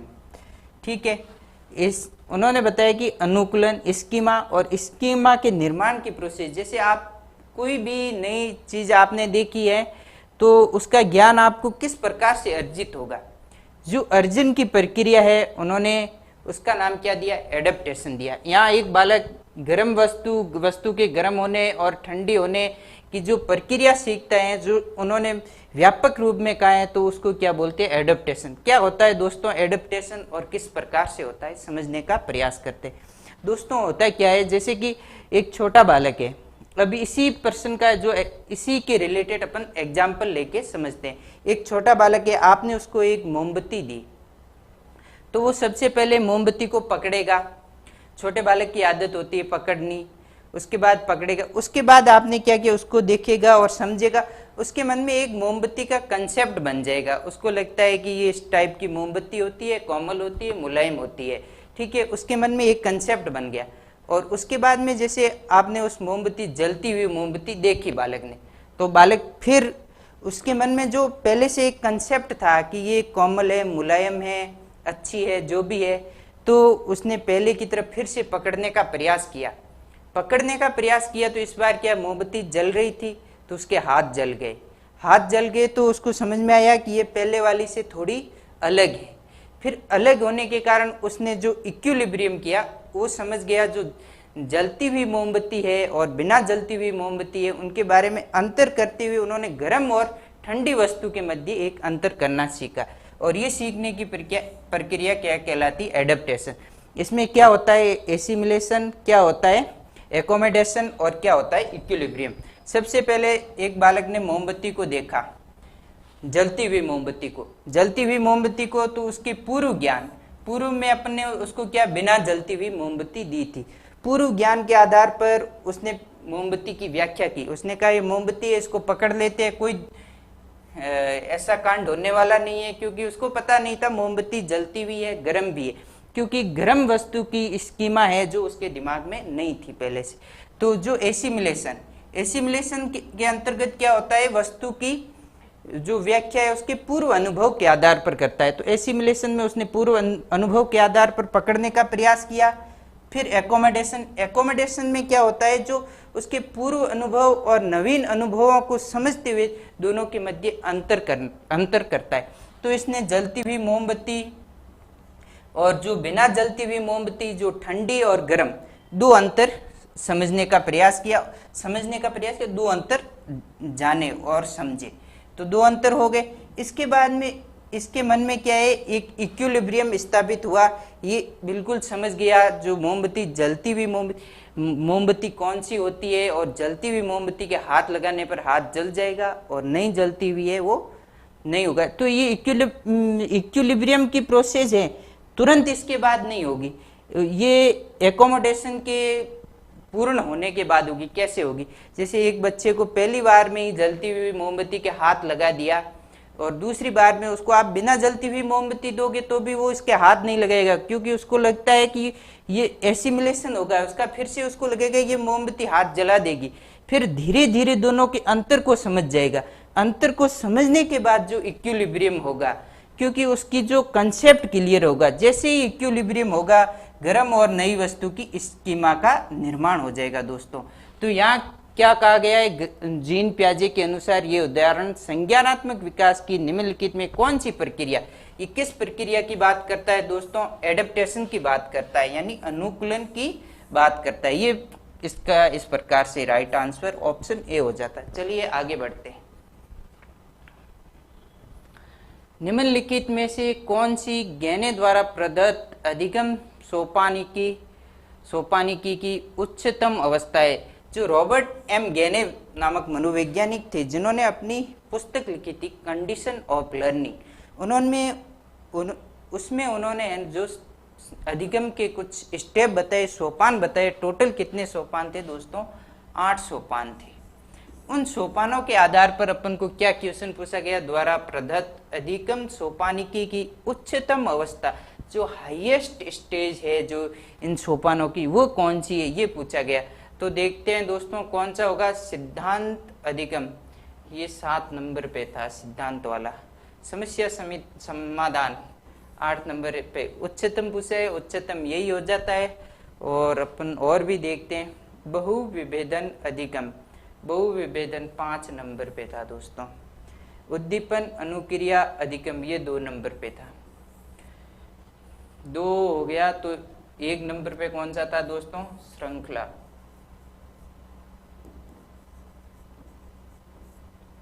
श्रृंखला अधिगम है जो 1 नंबर पे था। 2 नंबर पे उद्दीपन अनुक्रिया हो गया। और कौन सा रह गया है, जो 3 नंबर रह गया है। 3 नंबर पे कौन सा था दोस्तों, संकेत।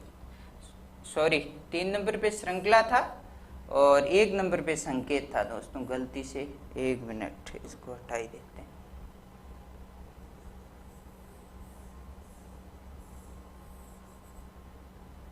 एक नंबर पे कौन सा था दोस्तों, संकेत। सबसे निम्न स्तर का जो अधिगम है वो संकेत को माना गया। और उसके बाद 3 नंबर पे श्रृंखला और 3 नंबर हो गया बहुविभेदन और 4 नंबर रह गया। तो 4 नंबर पे उन्होंने कौन सा दिया, शाब्दिक अधिगम। 4 नंबर पे जो शाब्दिक अधिगम दिया था। ये क्या होते हैं दोस्तों, इसको पूरा समझने में थोड़ा टाइम लगता है, अपने पास समय की थोड़ी कमी है, लेकिन फिर कभी समझेंगे। आज इसका आंसर, इसका राइट आंसर है जो ऑप्शन बी हो जाता है, समस्या समाधान। जो सबसे ऊपर लेवल था कौन सा, कंडीशन ऑफ लर्निंग, उनकी जो बुक थी उसमें उन्होंने जो 8 स्टेप बताए गए थे, उन स्टेप में सबसे हाईएस्ट लर्निंग की स्टेप थी वो समस्या समाधान थी। वांडूरा के अवलोकन अधिगम सिद्धांत के अनुसार बाह्य प्रेरक और प्रतिनियुक्त प्रेरक निम्नलिखित में से किस प्रक्रिया से संबंधित हैं। तो वांडूरा ने जो सिद्धांत दिया था, उन्होंने सामाजिक अधिगम का सिद्धांत दिया था। उसके अनुसार उन्होंने बताया कि समाज में जो बाह्य प्रेरक है, बाह्य वस्तुएं हैं, वो क्या करती है, किसी भी लक्ष्य और को प्राप्त करने के लिए एक मोटिवेशन का काम करती है। मोटिवेशन जिसे अपन क्या बोलते हैं हिंदी में, अभिप्रेरणा बोलते हैं, अवधारणात्मक अभिप्रेरणा। ऑप्शन डी है जो इसका राइट आंसर हो जाता है। चलिए आगे बढ़ते हैं। निम्नलिखित में से कौन अधिगम के धनात्मक स्थानांतरण में मदद नहीं करता है। अधिगम का धनात्मक स्थानांतरण क्या होता है दोस्तों, सबसे पहले इसको एक शॉर्ट में समझ लेते हैं। धनात्मक स्थानांतरण में क्या होता है, आपके द्वारा पहले सीखी गई कोई भी कंसेप्ट हो, कुछ भी आपके मतलब पहले अर्जित किया गया ज्ञान हो जिसको, और वो ज्ञान क्या नए ज्ञान के अर्जन में सहायता करता है, तो इसको धनात्मक स्थानांतरण बोलते हैं। तो विषय वस्तु को दैनिक जीवन से जोड़ना, विषय वस्तु को है जो दैनिक जीवन से जोड़ना। आपने पहले से दैनिक जीवन का आपको नॉलेज है, आपको बहुत सारी चीज़ों का ज्ञान है, तो उस ज्ञान को आप जो सीख रहे हो उससे जोड़ रहे हो, तो ये एक धनात्मक स्थानांतरण हो गया। समय हेतु रटना, दोस्तों रटना है जो धनात्मक स्थानांतरण का एक एग्जाम्पल नहीं हो सकता है, लेकिन रटने से प्राप्त ज्ञान है जो किसी अन्य ज्ञान को प्राप्त करने के लिए धनात्मक स्थानांतरण का एक एग्जाम्पल हो सकता है। कैसे हो सकता है? तो इसका तो ये आंसर हो जाता है, क्योंकि अपन को मदद नहीं करता पूछा है, ऑप्शन बी हो जाता है। लेकिन इसको अपन एक बार समझने का प्रयास करते हैं कि रटना है जो धनात्मक अधिगम स्थानांतरण कैसे हो सकता है। जो अपन अभी रट रहे हैं तो अपन को पूर्व ज्ञान का अपन को लाभ नहीं मिल रहा है, तभी अपन रट रहे हैं। जैसे कि आपको एक छोटे बच्चे ने 0 से 9 तक की गिनती सीख ली, तो 0 से 9 तक की गिनती सीखने में उसने एक जो कार्य किया वो रटने का कार्य किया। तो उसमें रटने के लिए उसके पास कोई पूर्व ज्ञान नहीं था। पूर्व ज्ञान नहीं था तो उसका स्थानांतरण भी नहीं हुआ, धनात्मक स्थानांतरण भी नहीं हुआ। तो ये रटना पूर्व ज्ञान धनात्मक स्थानांतरण नहीं होता है। लेकिन उसने गिनती सीख ली, सीखने के बाद जो गणित की प्रक्रिया है, प्रोसेस है, उनको करता है, तो वो रट कर की सीखी हुई वस्तु उसके स्थानांतरण में एक सकारात्मक सहयोग देती है, यानी धनात्मक स्थानांतरण होता है। तो ये धनात्मक स्थानांतरण रटी हुई वस्तु हो सकती है, लेकिन रटना नहीं हो सकता है। तो इसका ऑप्शन बी है जो इसका राइट आंसर हो जाता है। दोस्तों, सीखी गई सामग्री का अनुप्रयोग पर बल देना, ये भी है विषय वस्तु की अर्थपूर्णता।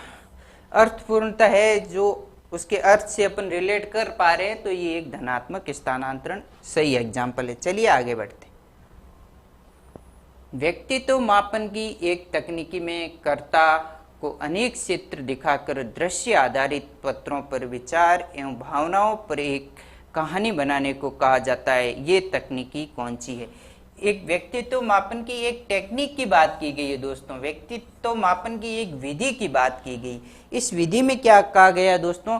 जिस किसी व्यक्ति का अपन व्यक्तित्व मापन कर रहे हैं उसको अपन भिन्न भिन्न प्रकार के चित्र दिखा रहे हैं। तकनीकी में अनेक चित्र दिखाकर उन पर आधारित एक कहानी लिखने को कहते हैं। दोस्तों, बहुत पहले से मैं इस विषय की चर्चा कर रहा था, आपको बता रहा था कि ये होता क्या है कि जो व्यक्तित्व मापन में 2 प्रकार की विधियां होती है, प्रक्षेपी विधि और अप्रक्षेपी विधि। मैंने आपको बताया प्रक्षेपी विधि में जिसका व्यक्तित्व मापन हो रहा है उसको ये पता नहीं होता है कि मेरा व्यक्तित्व मापन हो रहा है।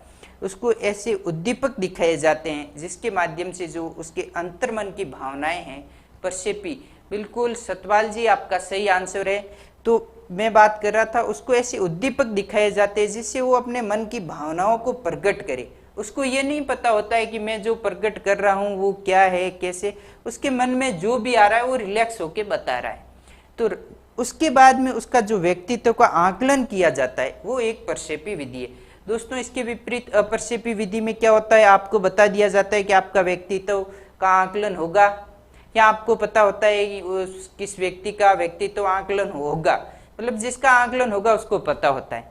और उसके बाद में आप जो रेस्पॉन्स करते हो उसके आधार पर आपको व्यक्तित्व का आकलन कुछ क्वेश्चन पूछ के। इसका एक सबसे बढ़िया और बड़ा एग्जाम्पल है साक्षात्कार, इंटरव्यू में आपको पता है आपका इंटरव्यू होने वाला है, तो आप उसमें पूछे जाने वाले प्रश्नों का आंसर इस प्रकार से देंगे कि आपका पॉजिटिव व्यक्तित्व का आकलन हो।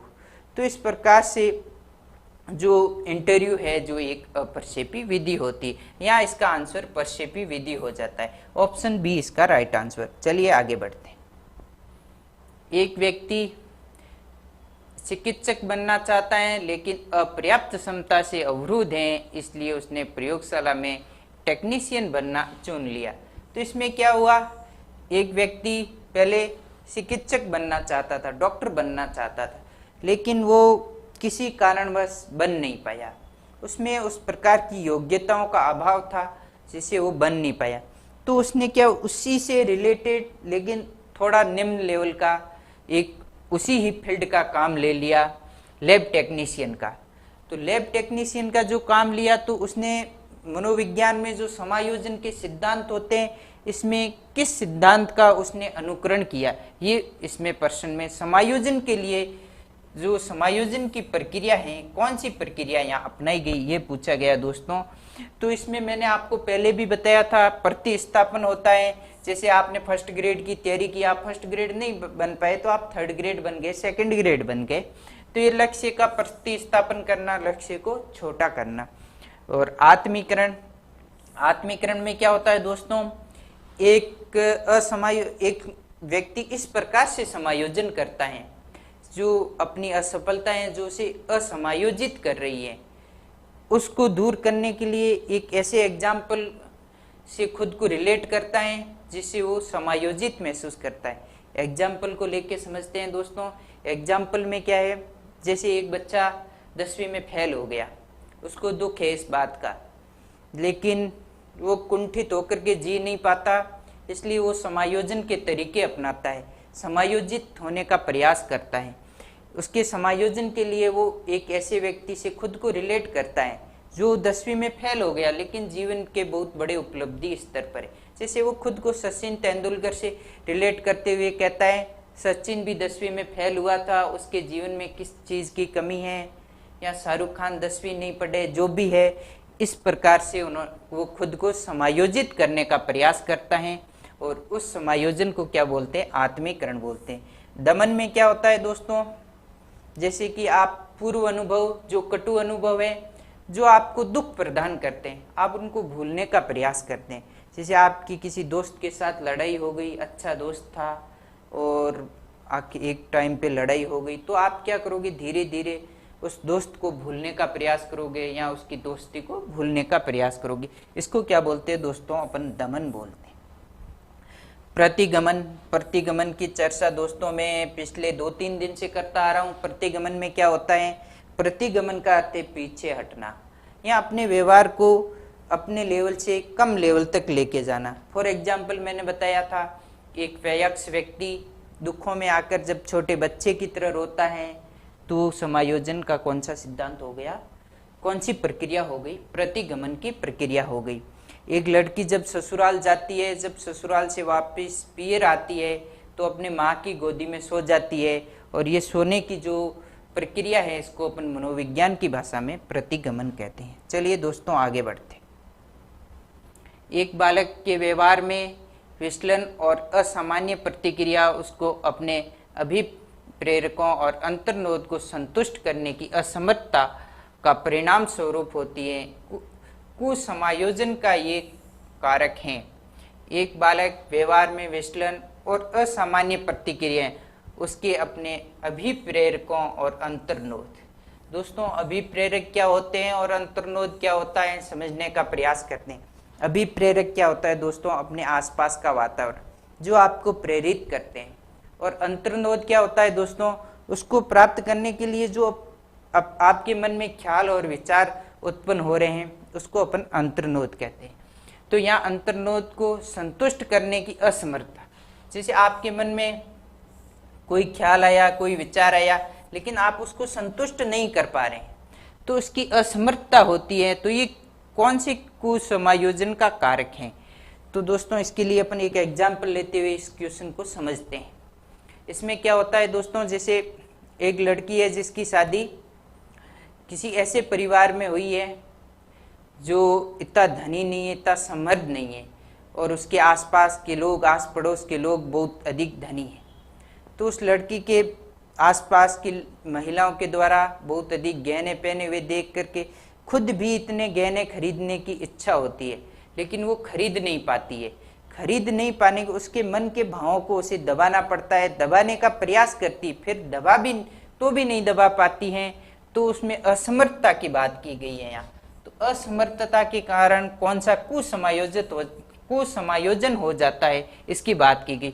तो शारीरिक, शरीर का कोई लेना देना ही नहीं, ऐसे नहीं है कि उसको गहने नहीं मिले तो उसके हाथ पांव टूट गए, ऐसा हो ही नहीं सकता। समाज शास्त्रीय बिल्कुल नहीं हो सकता, क्योंकि इसका कोई परंपराएं और धारणाओं से लेना देना नहीं है, ये आसपास के वातावरण पर निर्भर है। दर्शन शास्त्रीय भी नहीं हो सकता, और मनोवैज्ञानिक, साइकोलॉजिकल जो डिप्रेशन हो जाता है, जिसको अपन क्या बोलते हैं, साइको बोलते हैं नॉर्मल भाषा में, जो मनोवैज्ञानिक कारक हैं, जो इसका राइट आंसर होगा। चलिए आगे बढ़ते हैं दोस्तों।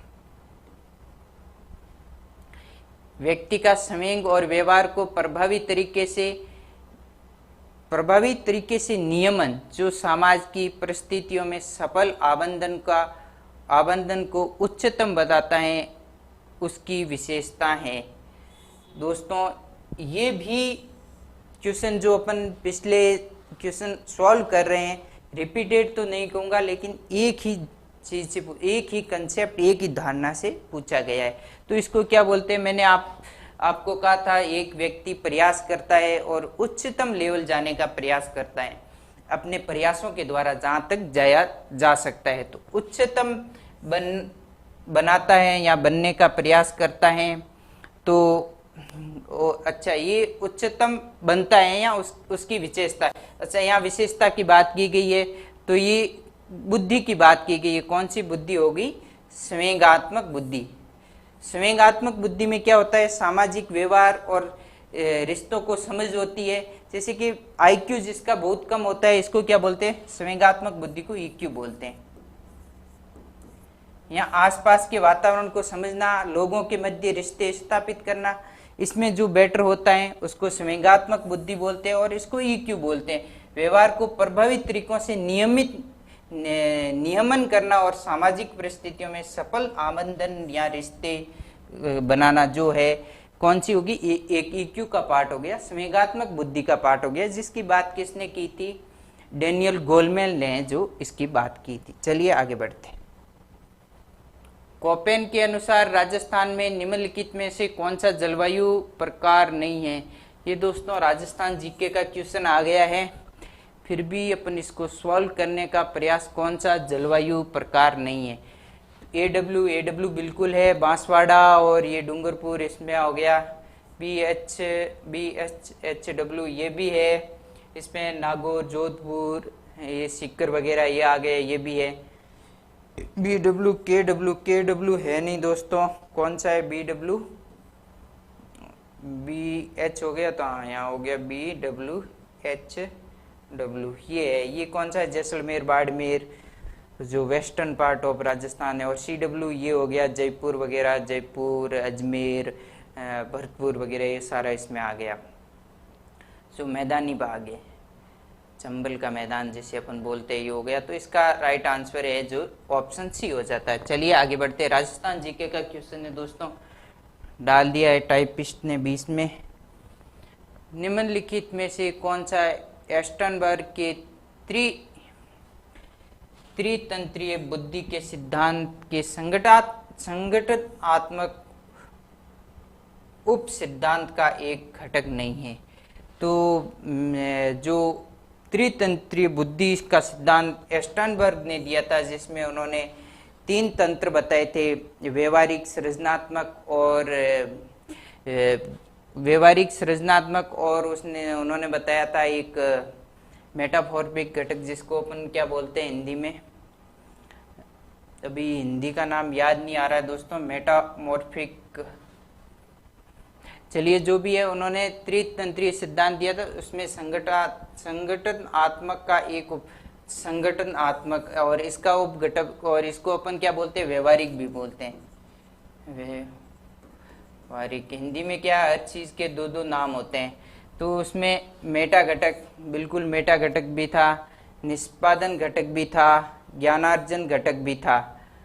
तो इसमें कौन सा थी? ये तो एक सृजनात्मक घटन, ये खुद ही त्रितंत्र में शामिल था, तो ये इसका नहीं हो जाता है। मेटा घटक, निष्पादन घटन और ज्ञानार्जन घटक। इसमें क्या होता है? ज्ञानार्जन में ज्ञान का अर्जन किया जाता है, निष्पादन किसी कार्य को करने के लिए जो बुद्धि का उपयोग लिया जाता है।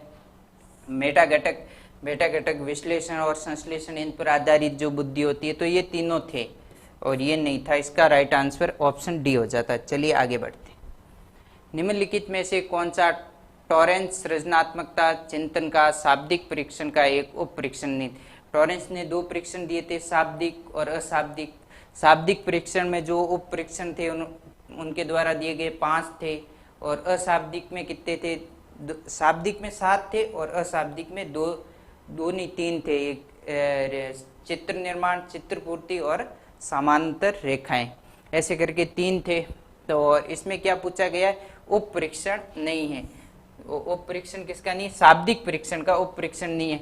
प्रश्न पूछना, अनुमान लगाना बिल्कुल था, नवीन संबंध, अप्रचलित उपयोग ये भी था, असाधारण प्रश्न ये भी था, नवीन संबंध ये नहीं था। ये दोस्तों किसका उपपरीक्षण था सृजनात्मक परीक्षण में? जो अपने भारत के बाकर मेहंदी थे, जिन्होंने 1973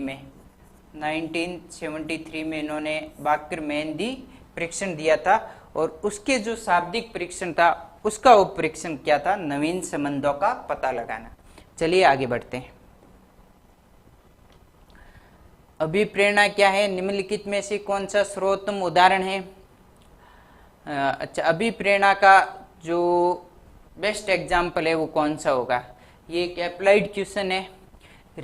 तो अभिप्रेरणा में क्या होता है? लक्ष्य निर्देशित या उद्देश्य निर्देशित व्यवहार होता है। इसके आधार पर अपन इसका जो है आंसर देने का प्रयास करेंगे। रीता ऊर्जित हैं, उच्च लक्ष्य निर्धारित हैं, तो ये लक्ष्य निर्धारित आ गया है। यथाश्रेष्ठ प्रयासों को बनाए रखती हैं, बिल्कुल बनाए रखती हैं, और कक्षा में ए ग्रेड प्राप्त, तो ये लक्ष्य को प्राप्त भी कर लेती है। तो इस हिसाब से, इसकी परिभाषा के हिसाब से ऑप्शन ए राइट हो जाता है, लेकिन अन्य ऑप्शन की भी अपन व्याख्या करते हुए समझते हैं।